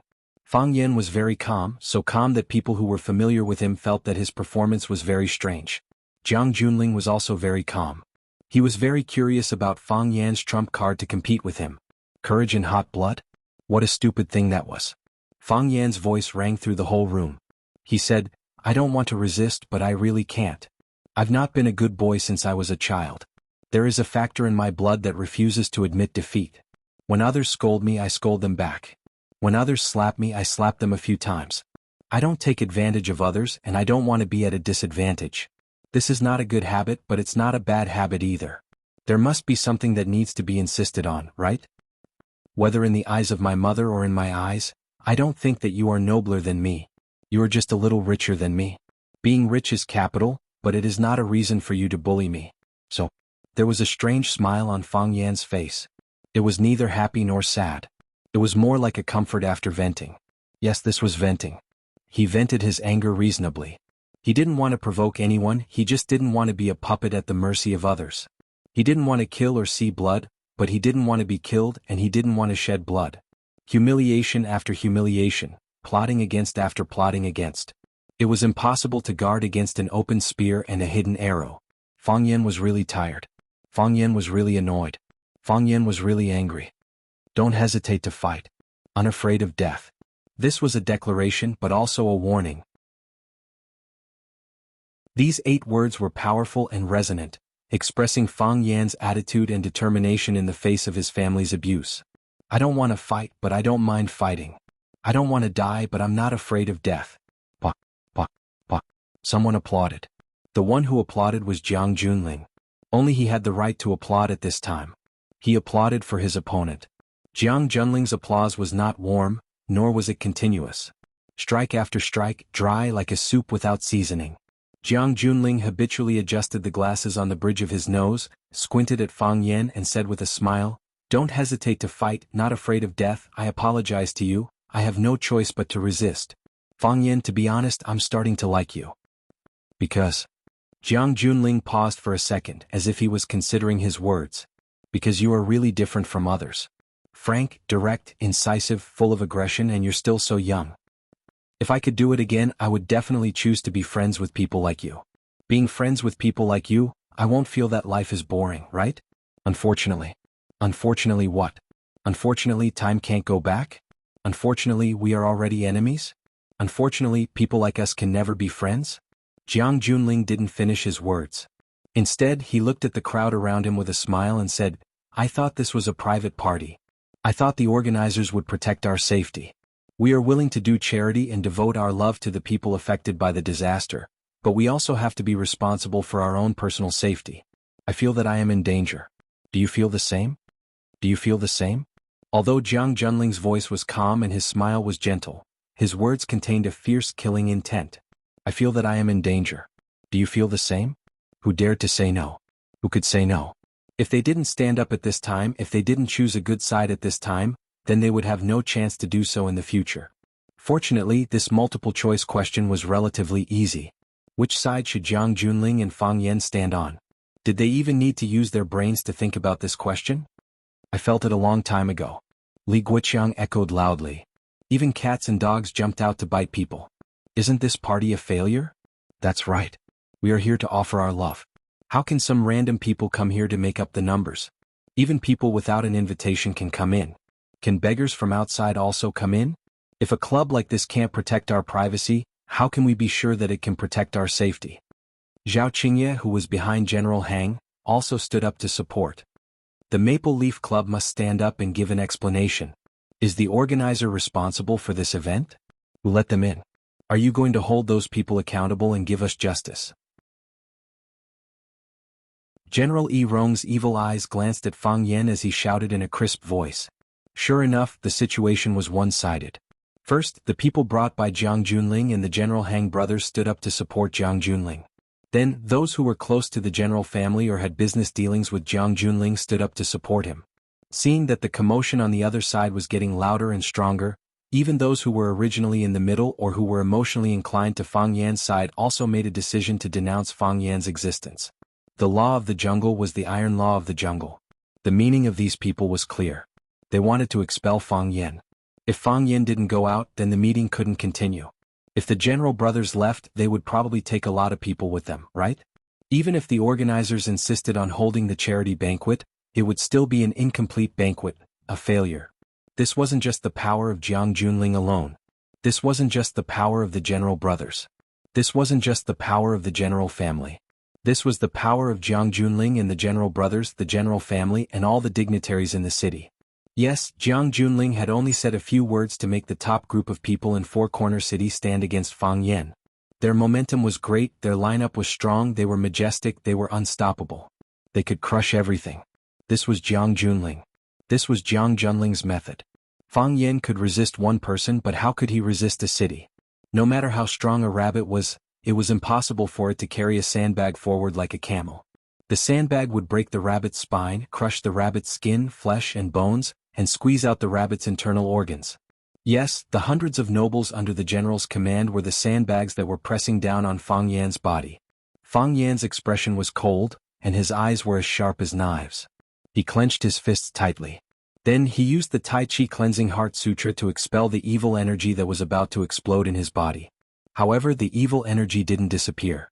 Soon it gathered again. Moreover, it gathered more and more, spinning faster and faster. It actually stimulated the awakening of the heart of Tai Chi. The core of the heart of Tai Chi and the cloud of strong evil energy contended against each other. The heart of Tai Chi frantically shook off the evil energy.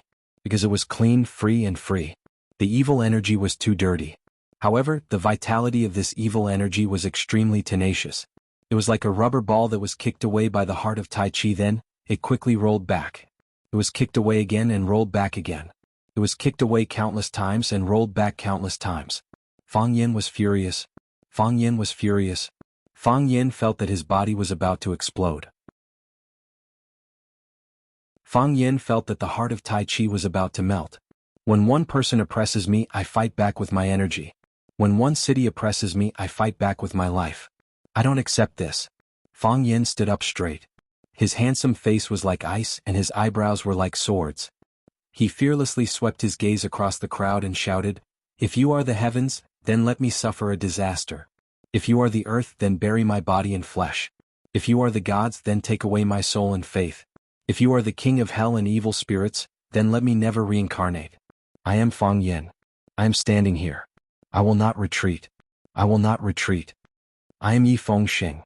I am standing here. I will not retreat. I will not retreat." Yi Feng Xing took a step forward and roared. His fat face was purplish red. "I am Zhu Ziden. I am standing here. I will not retreat. I will not retreat." Zhu Ziden took a step forward and shouted. His eyes were wide open. He looked like he was going to fight with his life on the line. "I am Wang Kaixian. I am standing here. I will not retreat. I will not retreat." Wang Kaixian tore open his shirt. He felt like his chest was burning with charcoal. "I am Li Xiaotian. I am standing here. I will not retreat. I will not retreat." Li Xiaotian said with red eyes. He shook his body and his clothes started to flutter. "I am Qin Yanqing. I am standing here. I will not retreat. I will not retreat." Qin Yanqing, who was in charge of policy research, had a gloomy expression. However, his eyes were filled with determination. "I am Ruan Jing. I am standing here. I will not retreat. I will not retreat." Ruan Jing, who was the youngest and the weakest, also stood up. He used all his strength to support Fang Yin. Fang Yin, Yi Feng Xing, Li Xiaotian, Zhu Ziden, Ruan Jing, Qin Yanqing and Wang Kaixian. These 7 youths from Swallow Dock wanted to use their frail bodies to fight against the entire world.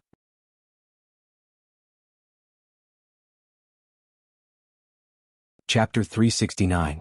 Qin and Xiao Jiu come to pour laughing at the sky, forgetting laughing at the sky, forgetting everything carefree and light like the wind the surging river can't hold back, full of lofty aspirations and unyielding character. Everyone has done things that are beyond their capabilities. A baby wanted to carry his father's bag, a bad student wanted to get first in school, an A-cup woman wanted to wear D-cup underwear, Fang Yin challenged Jiang Junling, a young man from Swallow Dock challenged a dignitary of Four Corner City. Such a thing was already beyond their capabilities. They understood their situation, but they had no better choice. Fang Yin was a proud person and he also had an unruly soul. Just like he said, "If you don't mess with me, I won't mess with you. If you bully me, I will definitely attack you." Tao is natural, Tai Chi follows the heart. Whether it was natural or following the heart, he needed to stand up when he was oppressed, and he needed to fight back when he was bullied. "If you are strong, I will be strong, a tit for tat. If you are weak, I will also be weak, a breeze and a moon." This was the true meaning of the heart of Tai Chi. If he was forced to retreat by the opponent's strength or the general trend, it would go against the true meaning of Tao and Tai Chi. His heart of Tai Chi would be covered with dirt, and he could only stop here. Unless there was a great opportunity, it would be difficult for him to take another step forward. Fang Yin stood up, so the little friends from Swallow Dock all stood up. Just like how they had caught birds together in the bamboo forest countless times, just like how they had hunted rabbits together in the snowy mountains countless times, just like how they had played high up in the sky countless times, just like how they had eaten ambush from all sides countless times, and drank the strongest shadaozi countless times. Together. In their eyes, this incident was no different from the countless times before. The key was that they had to be together. Because they were a group, a whole. They had a funny, vulgar but sincere team name, Swallow Dock's Pretty Men Team. With Fang Yin in the lead, he was like the spearhead, the sharp arrow, the fangs of a poisonous snake, and the claws of a ferocious tiger. He stood at the forefront and fought against the nobles in the city in the most direct and unyielding manner. Yi Feng Xing, Wang Kaixian, Zhu Ziden, Qin Yanqing, Li Xiaotian and Ruan Jing followed half a step behind, standing on either side of Fang Yin. The 3 of them formed a group and shared Fang Yan's left and right arms. This was a combination of attacks that they often used when fighting with other children in Swallow Dock. Indeed, as long as Fang Yin gave the order, they would charge towards the camp fortress just like they had, together, countless times before. The battlefield was different, but their people were still the same. Were they stupid? Yi Feng Xing usually laughed and scolded without any sense of propriety, but in terms of martial arts he was one of the best in the younger generation of the Yi clan, only inferior to his cousin Yi Wenro. Otherwise, with his current age, he would have long been kicked out of the Yi clan by the strict upbringing. How could they allow him to be a rice worm doing nothing in Swallow Dock? Zhu Zidong was heroic and magnanimous, giving people a steady and reliable feeling. When Fang Yan was not around, he was the leader of the team. Wang Kaixin was impulsive and loyal, always rushing to the front when there was a problem. But he looked tough on the outside, but was actually very careful on the inside, and was his father's right-hand man. Qin Yanqing worked in the ministry's policy research office, making plans for the prosperity of the country. Li Xiaotian liked to take small advantages, but he was a typical logistical strategist. Before the army moved, the rations and fodder had to be prepared first. He knew how to be meticulous, and could prepare all the complicated logistical work properly. Even Ruan Jing, who had the weakest personality, was actually a teacher in Swallow Dock, a teacher as young as Bai Xiu. It should be known that when Fang Yan wanted to be a teacher in Swallow Dock School, the teacher did not agree. Bravery, fearlessness, unity, loyalty, hot-bloodedness, unyielding, this was the sentiment of the youths of Swallow Dock. This was the spirit of generations after generations of Swallow Dock. Now they did not hide it and displayed this spirit in a crazy and high-profile manner. Their number was less than 1/10 of that of Jiang Junling's team, and their phalanx formation was negligible. Their combat effectiveness was not worth mentioning in front of the strength of the bodyguards brought by Jiang Junling. But why was it so shocking? Why was it so cautious and vigilant? Bruce Lee only felt that his blood was boiling, and he felt that he had to do something. Although he knew that it would bring him a devastating blow. Clang, clang, clang. Bruce Lee strode to Fang Yan's side, stood side by side with him, and announced to the audience in a deep voice, "I am Bruce Lee, and I am also standing here. I will not retreat, not even a step." When he made this choice, his anxious state of mind suddenly became calm. Although the situation he faced was more dangerous, he knew that this was the path he should take. Confrontation. Confrontation. Confrontation. Jiang Junling's eyebrows were deeply knitted together. He was really provoked by Fang Yan. This was also the first time that many people had seen such an angry expression on Jiang Junling's face. Jiang Junling looked coldly at Fang Yan and asked aloud, "What do you want to prove by doing this?" Without waiting for Fang Yan to answer, Jiang Junling continued to say, "Prove that you are a man with backbone and courage. Prove that you are a man who will not easily give in to others. Prove that you are a man with several good friends and brothers. But what can this change?"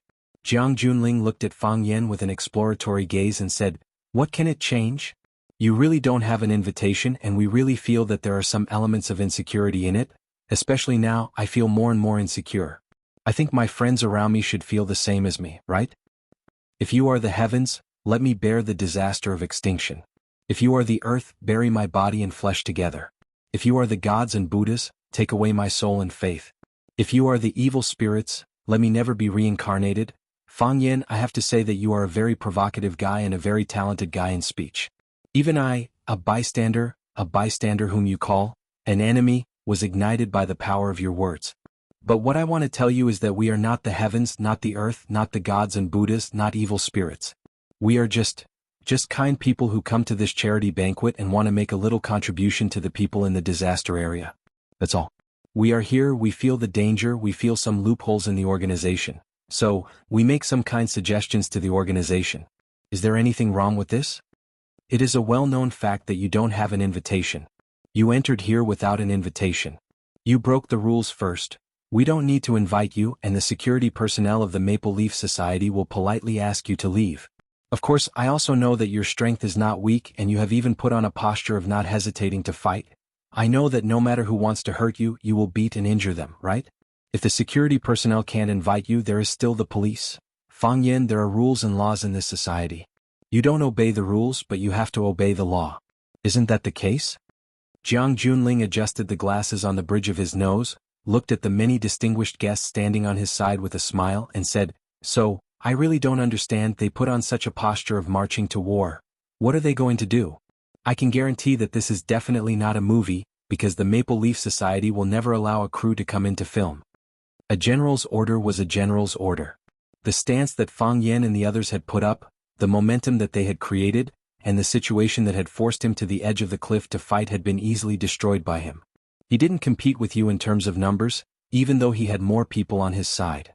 He didn't compete with you in terms of connections, even though his connections were stronger. He didn't even compete with you in terms of strength, blood for blood. He only needed to grasp one point, that Fang Yen didn't have an invitation and they entered illegally. He only needed to grasp this point and that was enough. When it was reasonable he should reason, why must he use his fists? This was Jiang Junling's logical thinking, the choice of a smart person.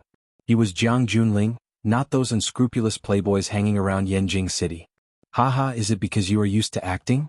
You want to act everywhere you go? Li Guochang said with a smile. Look at their expressions, it's so funny. It's really funny when they are serious. They look like the performance team of the Shaolin Temple's martial monks. But, isn't that fatso in the middle a bit too much of a killjoy? Yi Fengxing, you have to lose weight quickly or it will affect the overall effect. Jiang Pingji, who had a grudge against Yi Fengxing, felt that he had gotten his revenge and was in a good mood. The process was a bit complicated, but the ending was perfect and that was enough. Because of Jiang Junling's words, the situation was reversed once again. Fang Yan's side's imposing manner became like a worm's. In the eyes of Jiang Junling and his group, Fang Yan and his companions were just a group of actors who liked to perform. Xia Ji frowned, walked in front of Fang Yan, and extended an invitation in front of countless people, saying, Fang Yan, I'll buy you a drink. Let's go find a place, how about it? Xia Ji didn't want Fang Yan to continue fighting with this group of people, because she knew their style of doing things and all kinds of shameless methods. When you reason with them, they use their fists against you. When you use your fists against them, they use the law against you. They have more resources than you and the means they can use are also richer. Xia Ji didn't fear Jiang Junling, but she also couldn't easily become enemies with him. Because this wasn't just her own matter, it was a matter of two huge families. However, the national goddess publicly invited Fang Yan. Wasn't she afraid that the people around her would misunderstand? The people around them had indeed misunderstood. They looked at Fang Yan as if they were looking at a dinosaur in the modern world. In the past, they heard that Xia Ji was with a mysterious man, and that the man was Xia Ji's rumored boyfriend. Could it be the Fang Yan standing in front of them now?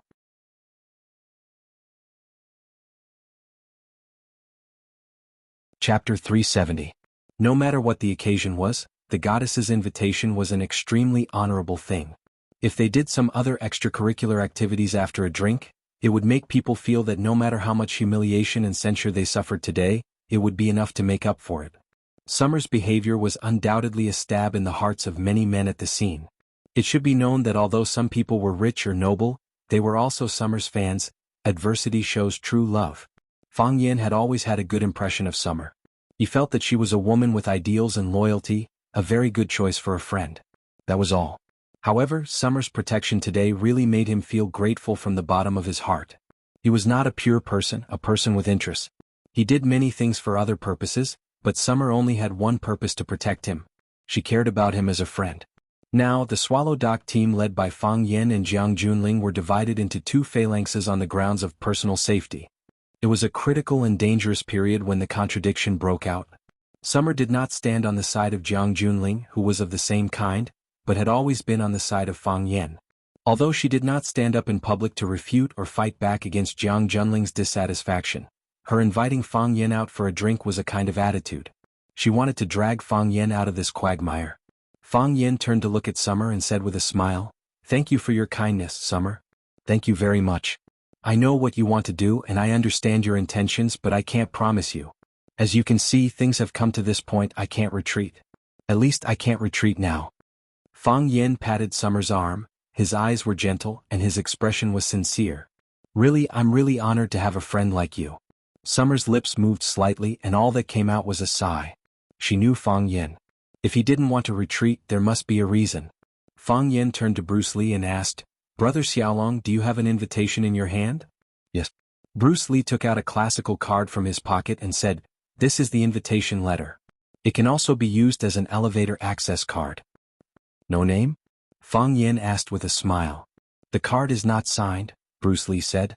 "The outer packaging is signed. I threw the outer shell away."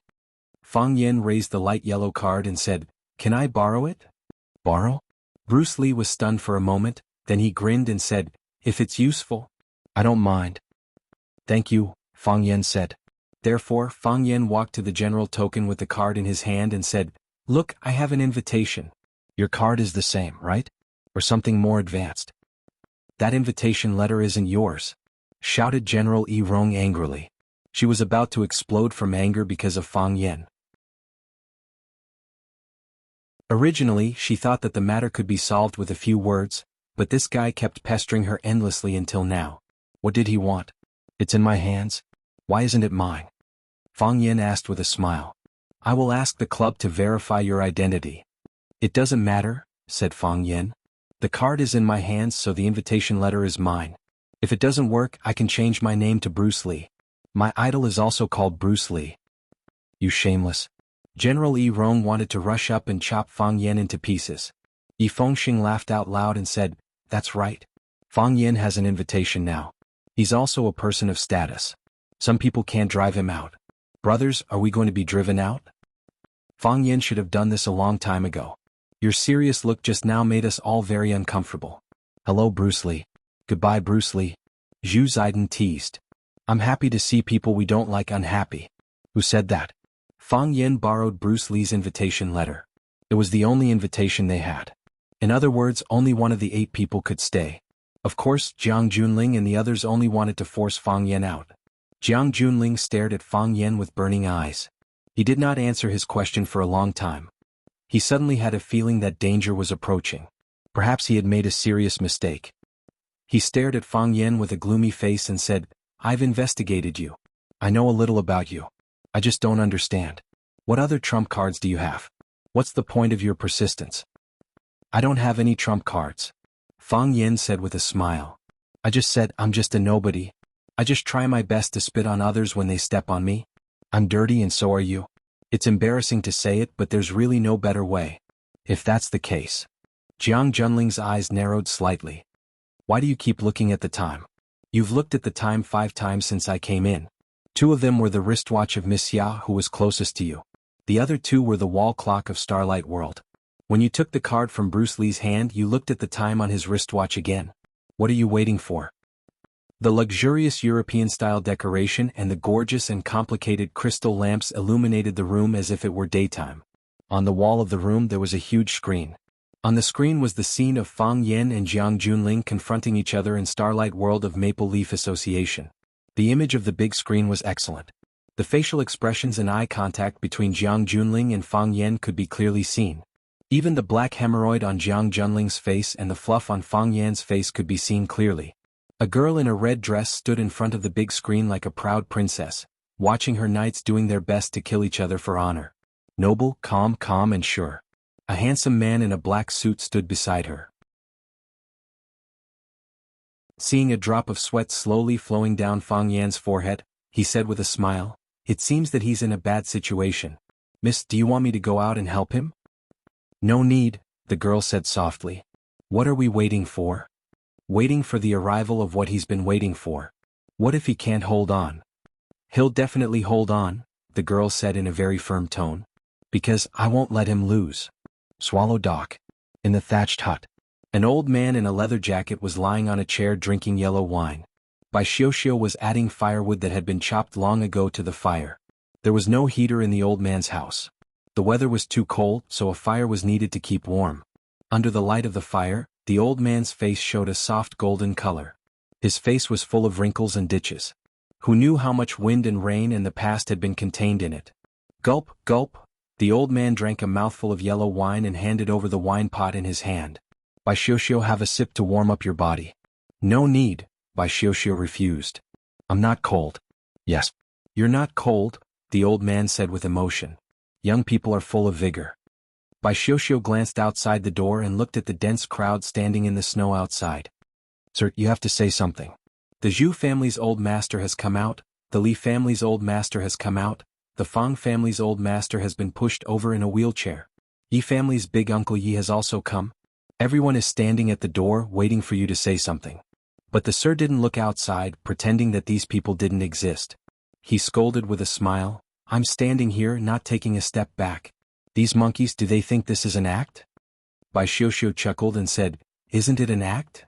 Yes. Isn't it an act? The sir said with a sigh. You young people are unreconciled, unconvinced. You're all suppressing a burst of energy. You like crowds, you like to stand out. You don't want to fall behind. But in the end, it's just a temporary flourish. Isn't it better for us, the people of Swallow Dock, to live our days in peace and tranquility? These monkeys came to Four Corner City shouting and jumping, and even put on a show of facing death with equanimity. Didn't they want this old man to take a stand? Didn't this family's old master and that family's grandma standing outside also come to force this old man to abdicate? Who would have thought that the real battlefield of a few little monkeys in Yanjing City would be here in Swallow Dock? Naturally, someone thought of it, Bai Xiu said. Yes, that kid from the Fong family must have thought of it. This show was directed by him, how could he not have thought of it? The Sir shook his head with a wry smile. He came to me a few days ago saying that we, Swallow Dock, have kept a low profile for hundreds of years, shouldn't it be high profile for once? I sang a verse from the virtuous works of Xinguang for him. Who would have thought that in the blink of an eye he would bring a bunch of kids to Yanjing City to play this show for me? Fine. They've already set up the stage in Yanjing City. If I don't go up there and sing a song, it looks like I won't be able to fulfill their expectations. The Sir stood up with the wine pot in his hands, walked to the corner and took out a small golden key. He used the key to open a wooden box. Inside the box was a well-preserved wristband telephone. He dialed a few numbers and the phone was quickly picked up. A man's dignified and respectful voice came from the phone saying, "Sir, what can I do for you? I didn't want to make this call but I drank a few mouthfuls of yellow soup today. Listen to me for a while and don't feel impatient. You run the country and we protect it. I don't think that anyone is nobler than the other, just that we work harder than the other." The ancestor of the Zhu family was a Hanlin, but when the mutated tribe invaded, the whole family fought against the enemy, and only one of the 9 sons survived. The Li family's old grandmother, father, and brothers all died in that unknown local conflict. The Yi family's old grandmother's husband was the captain of the guards of the old chief, and he used his own chest to block 2 bullets for the old chief. The Fang family's Fang Hui's father was an apotheosis realm Tai Chi master, and he died in the battle for the Dragon Chi between the East and the West. There's also Fang Hui himself, who injured his legs when he accepted the challenge of the Western Red Devil, and became a cripple. You're familiar with the 24 histories and you're even more familiar with modern history. There are some things I don't need to tell you, but there are some things I don't know that you know. The heroic souls of Swallow Dock will never die, and their loyalty will last forever. However, who would be willing to die for the country in the future after making the ancestors shed blood and tears?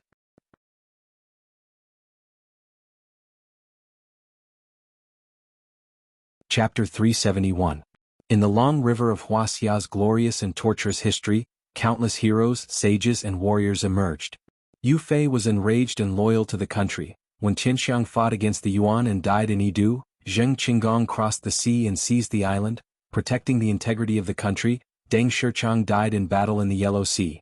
During the 5 Barbarians' rebellion the Han people were almost wiped out, but Ran Min fought back and was covered in Hu blood, earning himself the title of Butcher. For the great Wuxia, for the Han bloodline, they shed their blood, served the country and were loyal to the people. Some people became the bright moon in the sky, the dazzling stars, the role models of humanity, leading the future generations to follow their example, to forge ahead, to continue forward. Even more people turned into spring flowers, into weeds, into dew and returned to the earth. Many people of Swallow Dock, many people, turned into dust that no one knew about and no one would pay attention to. At the entrance of the dock, there was a stone tablet that had stood for hundreds of years, and even after many renovations it was still broken. The various contributions that the men of Swallow Dock had made to the country were recorded on it. Some of them could be written down, but most of them could not be engraved on a tablet to show the world. Although they were not famous and their stories were not popular because of the efforts of generations of sages, Swallow Dock was still respected and relied on by the rulers of the past dynasties. Since the 5 Barbarians period, the tradition of the general dismounting from his horse and the prime minister alighting from his sedan chair had appeared. Now the country of Wuxia was peaceful and the weather was good, but the enemy was still there, and the people of Swallow Dock were still fighting the enemy in various dangerous areas, protecting the dragon's vein. Fang Yin had accepted the challenge of the Japanese sword god Chiba Hashirama. And in those unknown dark corners, how many heroes were fighting one life-and-death battle after another? In the North Sea, in the Sky Mountain, in the land of the goshawk, how many men of Swallow Dock were killing enemies and hunting prisoners? I understand. The man's dignified voice sounded like a heavy hammer hitting a nail, hammering the nail into the wall, but he gently and intimately said, "Sir, take care of yourself. When I have time I will find you for a drink." After hanging up the phone, the man let out a sigh of relief. He raised the wine bottle and drank 2 mouthfuls of yellow wine. Only then did he wipe and fasten the telephone with fine silk and carefully lock it into the wooden box. He was so serious, as if he was collecting the most precious antique in the world. Bai Xiu walked over to support him and said, "Sir, do you want to go out and have a few words with them? Everyone's waiting." "It's noisy. What's the big deal about a few children having a conflict?" The teacher shook his head and sighed. "Those dumb fellows, they're being used by those lads. They don't get it? With how crafty those brats were, it was fine as long as they didn't bully others outside. Who could bully them? I really want to go out and scold them." "Don't scold them," Bai Xiu said with a smile. "They are also anxious for their son. Otherwise, who would be willing to stand guard at the door on such a cold day?" "Humph, can't I scold him just because he loves his son?" The teacher sneered. "I don't scold them because, well, go out and say hello to them and let them all go. It's not good to freeze the old man and the old woman on such a cold day." Bai Xiu nodded and prepared to go out and let everyone go. Since the teacher had already made that phone call, it meant that all the problems were no longer problems. "Let the old man from the Fang family and Yi Daowen come in," the teacher added. Bai Xiu went out and very quickly he pushed Fang Huwei, who was sitting in a wheelchair with a thick blanket draped over his body, in. Yi Daowen, who was dressed in green clothes and had a jade-like face, followed behind and closed the wooden door. The teacher casually sat on his recliner and squinted his eyes as he looked at Fang Huwei and said, "You old fox Fang, other people might not understand but you don't either?" Fang Huwei chuckled and said, "My grandson was bullying people outside. As a grandfather, I thought I had nothing to do anyway, so I got someone to push me out to give my grandson a round of applause or something. You know, I'm a cripple and I'm not very useful. I can only yell a few times." The teacher handed over the wine jug in his hand and said, "Why bother? Our swallow dock is peaceful and quiet. Everyone is living peacefully and living their happy lives. How great is that? Why do we have to get involved in those things? Everyone is willing to take the shortcut, but what if we accidentally step on a muddy swamp? We do want to live a peaceful and comfortable life, but people always want to bully my grandson. I'm not happy about that." Fang Huwei held the teacher's wine jug and greedily drank it, and in one gulp, the bottle was empty. He poured the last drop of wine into his mouth, then reluctantly returned the jug and said, "The children at home are very strict. I can't even drink a cup of yellow wine, let alone burn knives." The teacher then looked at Yi Daowen and said, "And why are you doing this?" "I'm just going with the flow," Yi Daowen said with a smile. "Seeing that everyone is here, I also came to take a look. I didn't expect the teacher to specifically ask me to stay. Do you still have any wine? I also want to ask for a drink." "You can't even say it clearly, and you still want to drink my old yellow wine?" the teacher said with dissatisfaction. "Your Yi family is now the #1 family in our swallow dock. Why are you guys also messing around?" the teacher asked seriously, and Yi Daowen could only answer seriously. Looking at the fire in front of him, he said, "It's not easy for Dao Xian and Dao Ling to do things outside. Those who have connections have connections, those who have connections, those who have connections, those who have connections. The people of our swallow dock are naturally different from others, and it's very difficult to rope them in." Yi Daowen picked up a bunch of firewood and threw it into the fire and said, "I'm just adding firewood to them. I want to see if this fire can burn even brighter." The teacher narrowed his eyes and said, "Looks like I'm really old." "It's not that you're old, it's that they've grown up," Fang Huwei said with a smile. "When I received the call just now, I was also shocked. I'm not afraid to laugh at you, but this crippled me almost jumped out of my wheelchair. Later on, the more I learned about the situation, the more I understood these kids' evil intentions. Tell me, why did they dare to do such a thing? In the past, I, Fang Huwei, wasn't afraid of anything, but I didn't dare to do such a thing. Our generation is also far inferior." Yi Daowen echoed. "We discovered the problem, but we didn't think about solving it. These kids sure have the guts to think and act. When Yi Fengxing went out today, I even told him not to cause any trouble. It seems like he didn't listen to my words at all." The teacher waved his hand and said, "Forget it. Forget it. They went through the trouble of setting up the stage and you guys were beating the drums and gongs, so I had no choice but to come out and sing a song. It should be over there soon, right? Go back and rest. I'm tired." Seeing the teacher's tired expression, Fang Huwei said with a serious expression, "Teacher, rest well. When that stinky kid of mine comes back, I'll give him a good spanking. That kid of yours is smart, knowledgeable, and has accumulated a lot of knowledge. Why didn't I let him enter Meng school as a teacher? I was worried that he would lead the good seedlings of our swallow dock astray. Even after guarding against him, we were still led astray by him. The teacher sighed and said. Yi Daowen's expression was also full of respect and said, Teacher, take care of yourself. We won't disturb you anymore. Yi Daowen pushed Fang Huwei away. Bai Xiu took a military coat and covered the teacher's body, then added some firewood to the fire and quietly left. The teacher was drunk, so he slept soundly under the light of the fire. It was a vast expanse of whiteness outside, and the sky was full of snow and wind. Bai Xiu looked in the direction of Yanjing City and said with a smile, How wonderful! What are you waiting for? Jiang Junling asked. Jiang Junling was a conceited and smart man. He was good at observation, and his mental calculation ability was extremely strong. Although he didn't seem to focus his attention on Fang Yan, he clearly saw how Fang Yan had secretly looked at his watch since he entered the school.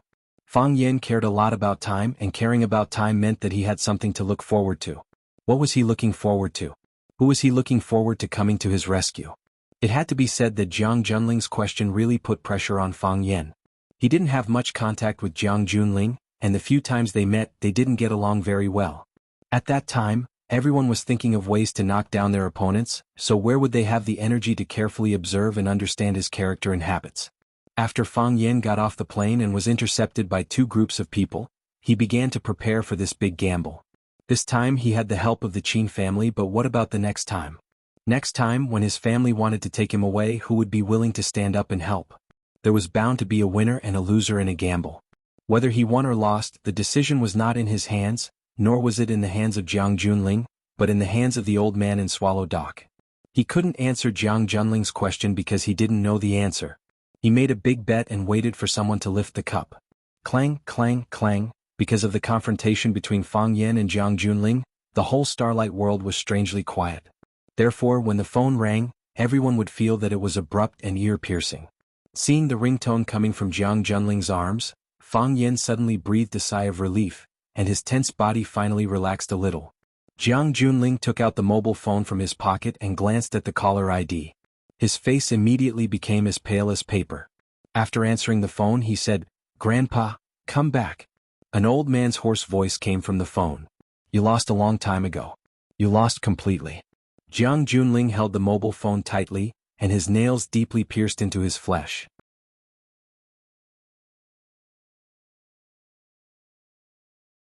Chapter 372. When Jiang Junling saw that the phone screen showed the landline number of his grandfather's old house, he knew that something had happened that he didn't know about. He knew that his premonition was right. The feeling of uneasiness and dryness of the mouth when danger struck really did exist. He rarely experienced this kind of feeling. But what on earth had happened?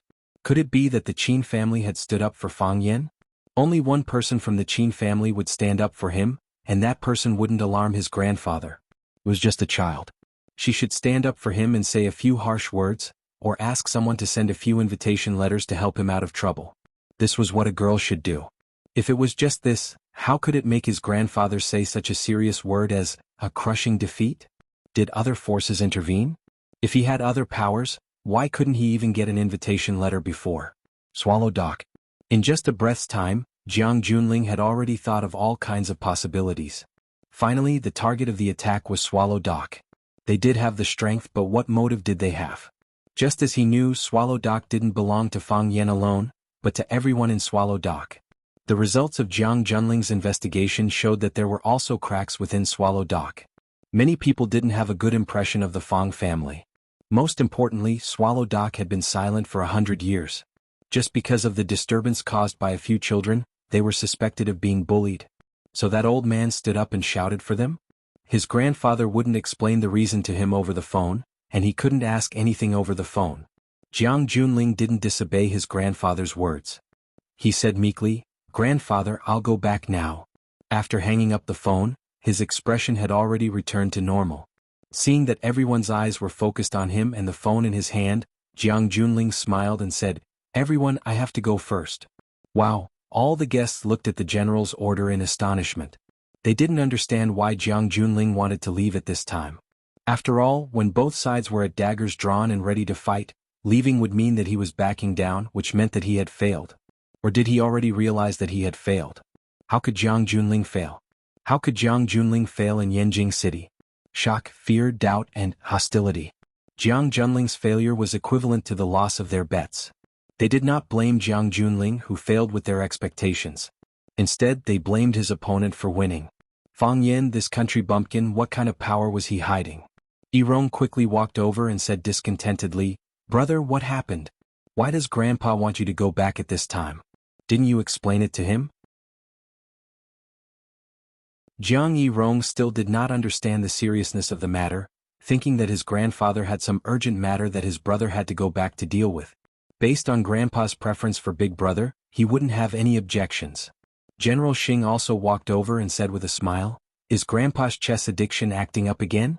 If that's the case, I advise you to go back quickly. Anyway, I won't go back to be tortured." General Xing's way of handling things was more experienced. He used a perfect reason to explain why his grandfather wanted Jiang Junling to go back at this time. This was to help Jiang Junling get off the stage. Jiang Junling ignored them and walked up to Fang Yan and said, "Wonderful. This game is really wonderful. Until now, until I just received a call from Grandpa that I understood. From the moment you found out about this banquet, you have been planning it. Even if I ignored you, you would find a reason to cause a conflict between us. Your goal is to make this matter bigger, to push today's charity banquet to the teeth of the storm, to create a situation where you and I will not rest until one of us is dead. It is only at this time that they stand up, isn't it?" Fang Yan did not expect Jiang Junling to be so frank.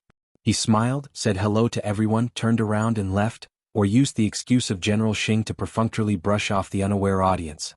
These were all good ways to get a reason and preserve his face. Why did he expose his own disgrace in public and admit his failure? Was it because he was too proud? Or was he still disdainful of himself? Fang Yan looked at Jiang Junling thoughtfully and said with a smile, "Let me tell you a story. I'm all ears. When I was 8 years old, every time I went to play with Yi Fengxing, their dog would bark at me and bare its teeth. There were a few times when it almost pounced on me. I was very scared." Everyone was listening to Fang Yan's story, but why did it sound so simple and shabby? Later it was stolen and made into a dog meat hot pot. "I was sad for a few days," Fang Yan said. "I could no longer hear its familiar barks." "What a good story," Jiang Junling said with a smile. "Goodbye, Jiang Junling." Jiang Junling turned to look at Fang Yan. "Don't be sad, you didn't fail," Fang Yan comforted him. "Thank you." Jiang Junling's eyes were slightly cold. He did not need others to comfort him. "You were just trampled to death by me. It's not a big deal." The general gave the order to leave. He sent Yirong away. And some families who could not bear the humiliation also left. For some reason the general line did not leave with them. As a result, Fang Yan became the only focus of the whole scene. Fang Yan took the wine glass from the waiter who was standing still and took the initiative to raise his glass to everyone. He said, "I know you don't like me and I don't like you either. But you can rest assured that I'm not a man who holds grudges. I can't remember that you stood on Jiang Junling's side and drove me away." Everyone was very worried. After their first contact with Fang Yan, they felt that this guy was really a very vengeful person. Fang Yan drank the champagne in the glass and returned the invitation in his hand to Bruce Lee. "Brother Long, I'll give this back to you first. The favor inside is too heavy for me to repay in a short time. I'll pay it back slowly." Bruce Lee did not reach out to take the card. "Since it's given to you, you can take it." Fang Yan smiled and waved his hand. He pointed to Yi Fengxing and Zhu Zidong and said, "Nothing can be accomplished without rules. Rules are rules and rules must be obeyed. I'm not a person who likes to destroy things. My friends were forced to leave because they didn't have an invitation. How can I stay here alone to drink wine and look at beautiful women? I can't do this kind of thing. You keep the card and take part in the next auction. Buy a few more and take it back as our apology to our friends in the disaster area." Hearing Fang Yan's words, Bruce Lee did not refuse. He took the card and said, "I'll buy one for each of you." "Thank you, Brother Long." Fang Yan and Bruce Lee shook hands. "We are all from Swallow Dock," Bruce Lee said. "What you want to do is what I want to do." Fang Yan and Yi Fengxing winked at each other. The beautiful men of Swallow Dock were ready to leave. "Mr. Fang Yan, please wait a moment." A clear and sweet woman's voice was heard. Then there was the sound of high-heeled shoes tapping on the floor, indicating that the person was walking in a hurry. The crowd dispersed and a tall woman in a black dress walked over. Behind her, there was a handsome waiter in a black suit. The waiter held a tray in his hand. The tray was covered with white silk, and no one knew what valuable items were inside. Seeing the woman come out, many people took the initiative to greet her. "Miss Luo, you're finally out. Miss Luo, long time no see. You're still as elegant as ever. Minion, hurry up and solve the problem." These young people. Some people did not understand the woman's identity and asked the people next to them in a low voice. Fang Yen did not know the woman's background. Fortunately, Bruce Lee, who was standing next to him, explained in time, "Luo Mingyan, one of the 3 founders of the Maple Leaf Society. The Luo family has some influence in Yanjing City. I hope she came with good intentions. If they were not good to me, they would have come out long ago," Fang Yen said with a smile. Bruce Lee agreed. If the founder of the Maple Leaf Society had come out earlier, he would have expelled Fang Yen as the organizer, or even gone too far and directly called the police. There were still many things that Bruce Lee could not figure out. For example, why did Fang Yen and Jiang Junling have such a deep conflict? Why did Fang Yen sneak into the charity banquet, and why did he confront Jiang Junling again? Why did Jiang Junling retreat at the critical moment? What did he mean by those words? He saw everything that happened inside the club. What happened outside that he could not see? However, Bruce Lee also understood that the Maple Leaf Society helped Fang Yen to defeat Jiang Junling. As the organizers of the banquet, they did nothing when such a thing happened. In fact, they were already partial. So the question was, did the people of the Maple Leaf Society also stand on Fang Yan's side? Luo Mingyan exchanged greetings with her familiar friends and elders, but she did not slow down her pace at all and walked to Fang Yen. She took the initiative to stretch out her white hand to Fang Yen and said, "Hello, Mr. Fang Yen. I'm Luo Mingyan of the Maple Leaf Society. I'm sorry I'm late. It's our staff's negligence that the invitations for you and your friends were not sent in time. We are deeply sorry that you were misunderstood by others." Luo Mingyan stepped aside and the waiter came forward with a tray and said, "Now we'll bring up the invitations for you gentlemen. I hope you can have a good time in the club."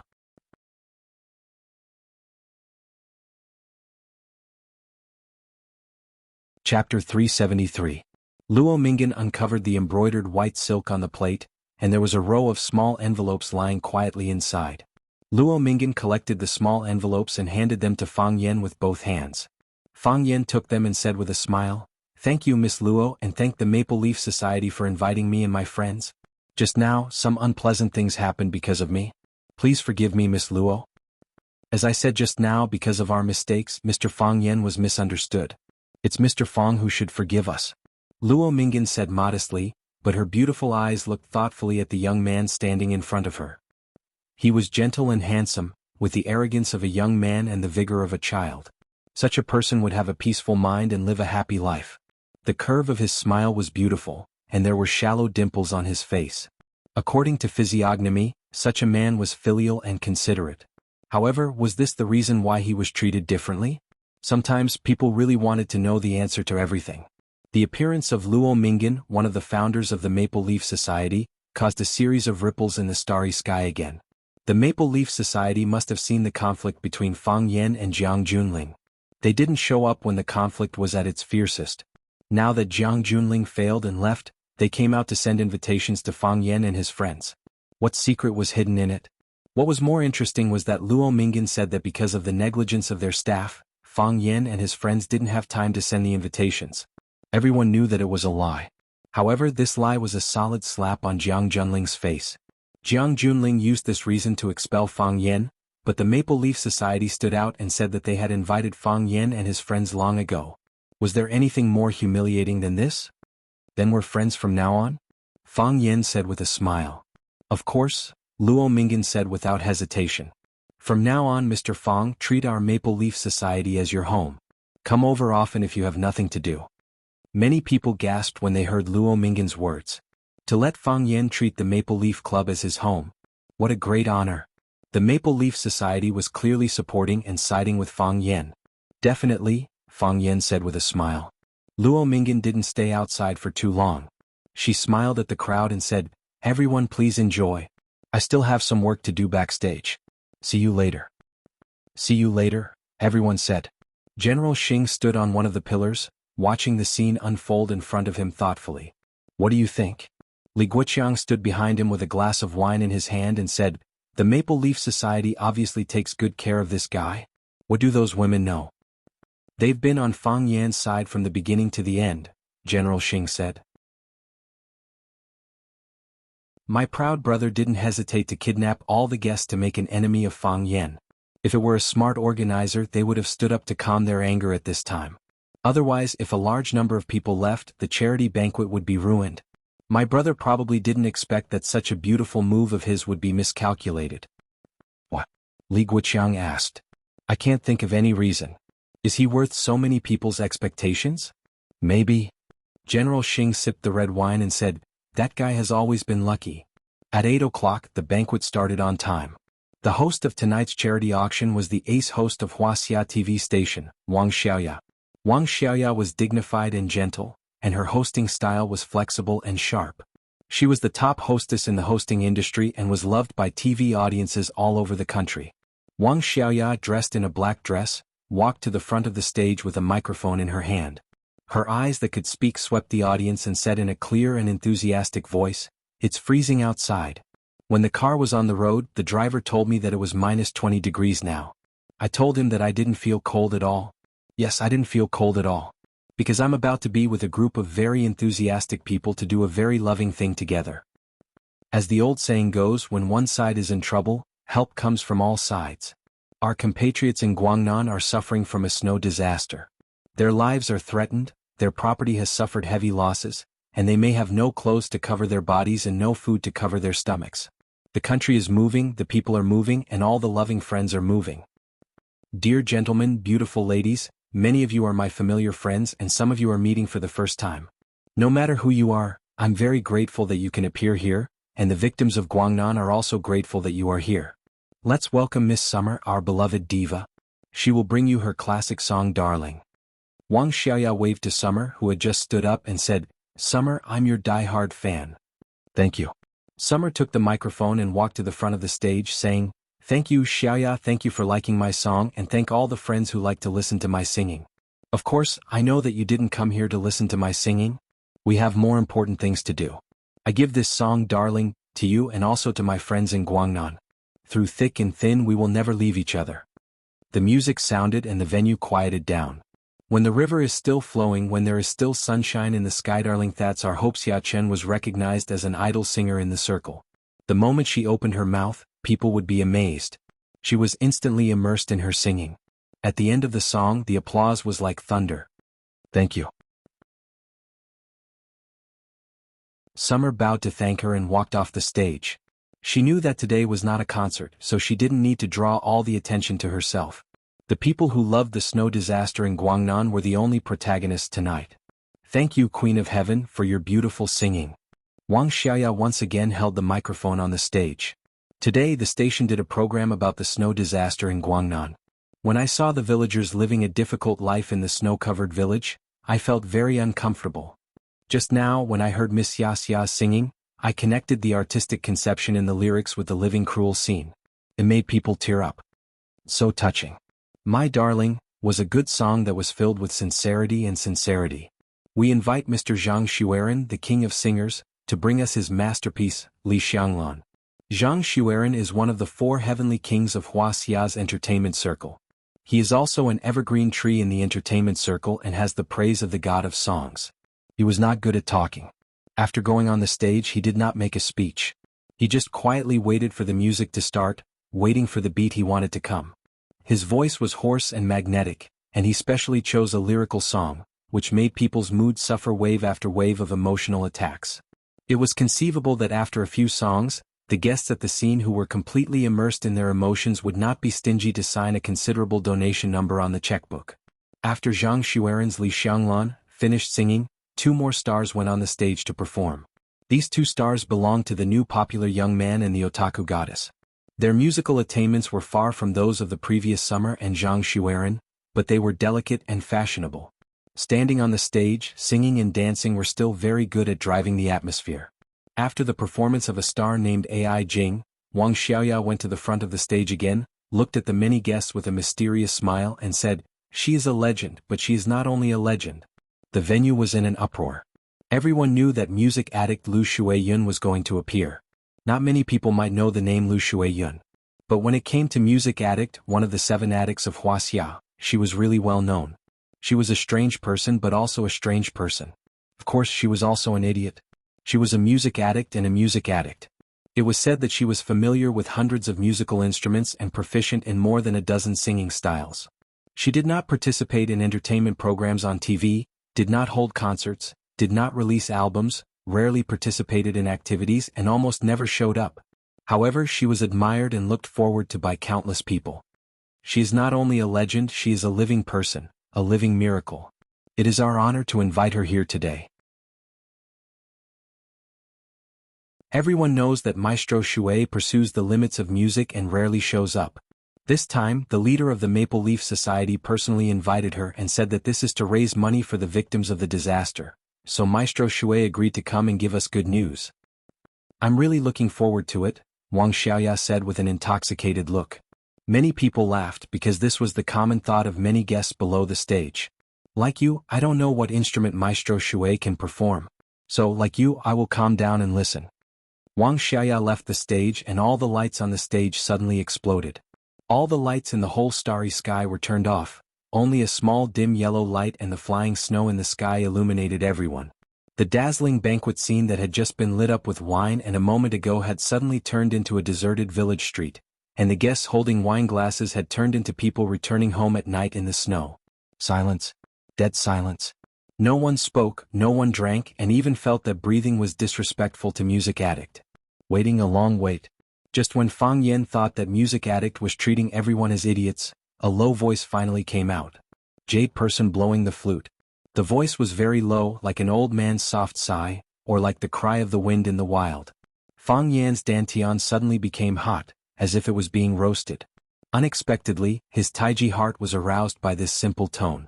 Like a mad dog that was throwing a tantrum, he spun and ran wildly without any shame or impatience. You're tuning into the Han Li's Wuxia Adventures YouTube channel. We're so grateful for your support and don't forget to subscribe to join us on this incredible journey through captivating stories. Your generosity through donations truly makes a world of difference, as it's the primary source of revenue that allows me to expand and enhance this channel for you. Thank you from the bottom of my heart for being a part of this adventure.